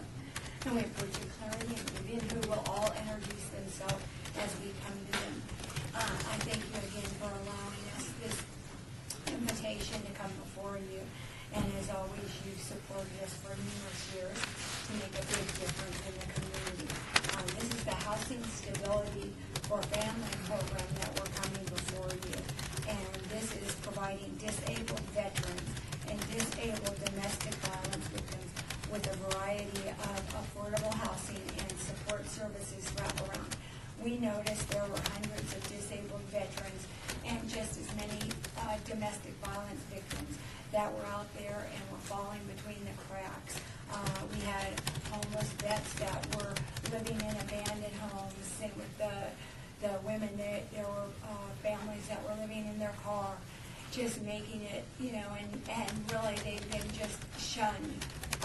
There were so many mental problems and everything after they had got out of the service and nowhere to turn for help. So anyway, we offer a clean, safe, sanitary apartment, and they pick the apartment anywhere they want to where they might be closer to family or closer to where they might need to have services. The resident must participate in case management. Safety plans are done continuously, like how to get a TPO, how to maintain that TPO. And they participate in mental health treatment, participate in substance abuse, housing counseling. They are, it's a mandatory that they do go to life skill classes that are presented. And those classes are in English and Spanish. And you had the question about males. We are seeing the male population. For 20 years, we have this certain number of males, and it stayed around that. And in the last 2 years, we've seen it double from what we had for the whole 20 years. So I think we are doing a good job of getting out there and letting them know it's okay that you're victimized. It's okay that you were brought up not to hit back for a woman. So there's many things that we do, but we also work at the Blind Center because we have 48 apartments that are like this close from Tom to myself.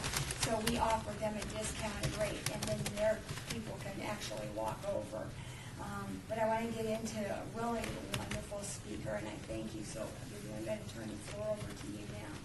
Hi, my name is Vivian Jones, JLNES, and I was asked to speak on my experiences of being a victim of domestic violence and becoming homeless. I was involved in a relationship that was very verbal and emotional, and financially, he, like most relationships, it started out very, good and nice, and then all of a sudden it's a nightmare, and he controlled every aspect of my life. I couldn't even work outside the home, and if I get a little emotional, just forgive me. I was stabbed 9 times and left with a puddle of blood. My son came and seen it all, and I had fought back at one time, and, but this time when I fought back, I was arrested also. But in spite of all that and the damaged nerves and me I had to learn how to walk again and talk again, and use my arm again. And I winded up in prison, and I became an ex-felon. And all of that, I had no employment. I was homeless, but I got out. And I'm so grateful for Women's Development Center, accepting me in and giving me a sense of self-worth, and me knowing that I don't have to go find myself back in that situation again. And even to this day, I go to Safe House and speak to different women about how you don't have to stay a victim in that situation.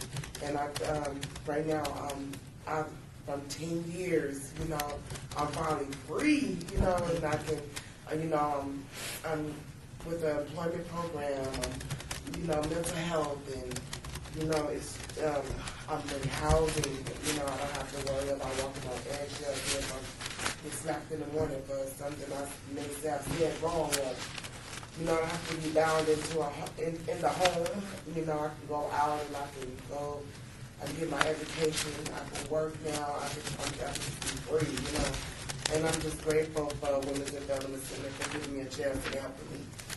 Thank you. 5 minutes, and we'll open to questions.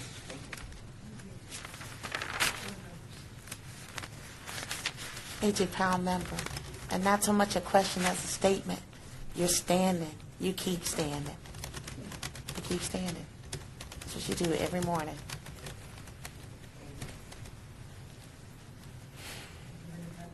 I would like to thank you very much for coming here. It's hard to sit and bear this part of your soul.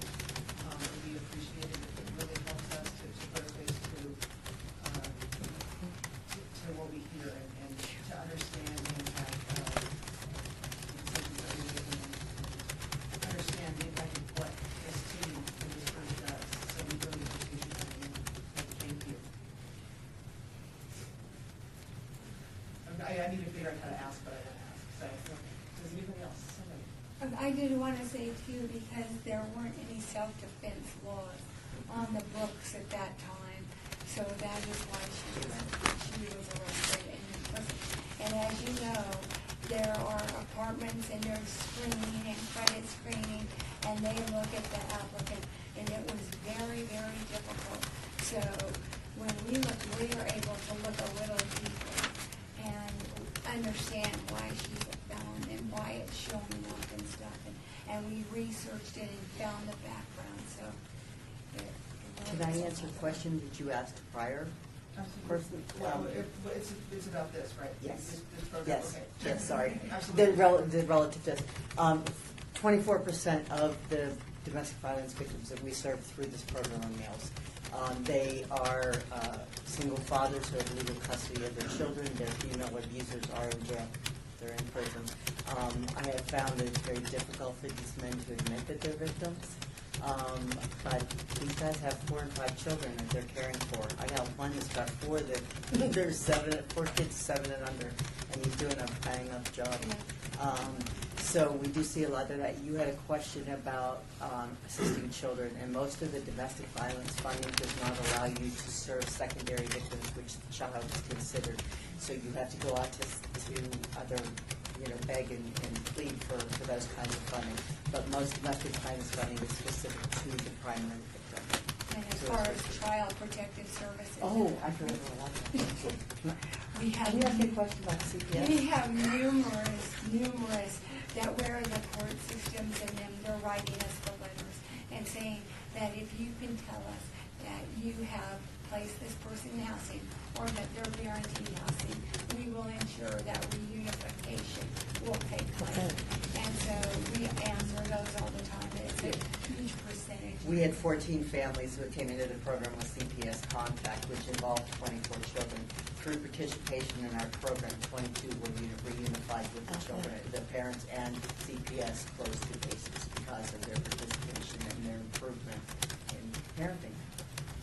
And I'm assuming that you follow through and you make sure that unification is the best thing for those children. Exactly. We make sure that they've met with counselors and all kinds. I mean, this is after at the other end.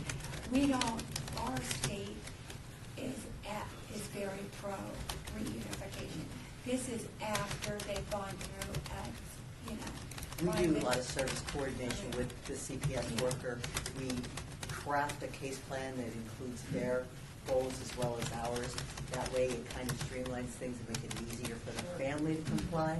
And so the caseworkers know exactly what the status is of that family, what progress they have made, what they might not be complying with. and this is after they've already gotten all their certification and courses and everything, so.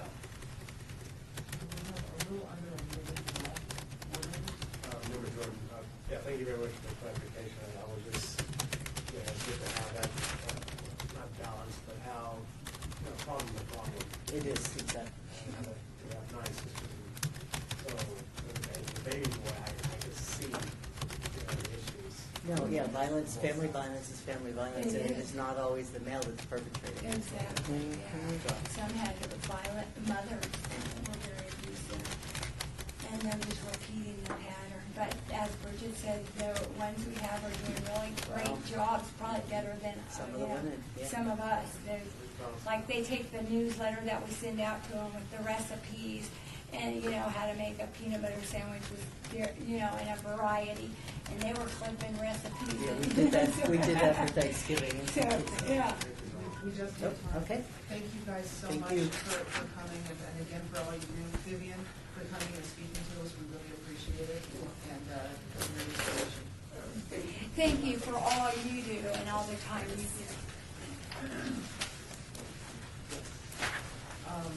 We're going to have to kind of press this along. Do you have number 9? We covered that earlier, so. Okay, so moving on to number 10, citizens participation, public comment during the portion of the agenda must be limited to matters within the jurisdiction of the board. No subject may be acted upon by the board unless that subject is on the agenda and is scheduled for action. If you wish to be heard, give your name for the record. The amount of discussion on any single subject, as amount of time may be limited. You got 3 minutes, guys. 3 minutes. Good afternoon. I'm Philip Holland with the Salvation Army. I just wanted to say, first off, thank you to all the returning members that are on this board for your commitment to come back year after year after year, and certainly the new members for getting involved, for helping us make change, helping us move the needle, and helping us create solutions. Today you've heard 5 HOPWA presentations, 6 ESG, and 4 of 34 CDBG, and still a ways to go. So I just commend you for your time and your efforts. As we get together for these meetings, as we get together like with women's development center just being here, it's about family. This is we're all in this together. This is a community called together basically. And Tina and Bridget, who just left with women's development center, we see each other all the time, and it's about building those relationships. And as I talked about earlier, building that trust not only with the individuals we work with, but within the different organizations. It's about collaboration. It's about teamwork. It's about all of us in this room. And the rapid rehousing programs that we talked about and all of the programs that you see are about partnerships and trust, businesses and individuals getting involved. And I'd like to say that, like, in terms of, it's not just one entity. It's not just one person, the Salvation Army, Catholic Charities, or whatever the entity may be. It's not just the city of Las Vegas. It's all of the businesses and Zappos coming to the table and helping us to provide 750 turkeys at Thanksgiving for families that are in our programs, and for providing 1,500 pairs of shoes to the homeless community when we were doing the outreach. It's about a 7-year-old giving us a piggy bank of $91. We had a 7-year-old that came out to our campus last weekend for her birthday, to celebrate her 7th birthday, and to serve birthday cake, not for herself, but to the homeless community. It's about a 9-year-old who wants to get together and go to the airport and did a campaign called Fill It for Phil, where they had their car in the parking lot at McCarran Airport was used to be able to fill it with socks, so we could give it out to the homeless community, and to be able to do that. And a 50-year-old in Mesquite who's celebrating her 50th birthday by being in front of Smith's by asking people to donate 50 pounds of food in honor of her birthday. all of us coming together and with that teamwork. And so that is what inspires me. That's what I see inspires each one of us and you in this room. And it's about people that see, like Tom McGrath that mentioned, Member McGrath mentioned, we came out and brought us some shirts for our veterans. But it was able to help us with toys. It's all of us seeing the need out there and making a difference. On behalf of all of us at the Salvation Army, together everyone achieves more. Thank you so much. Thank you. Thank you.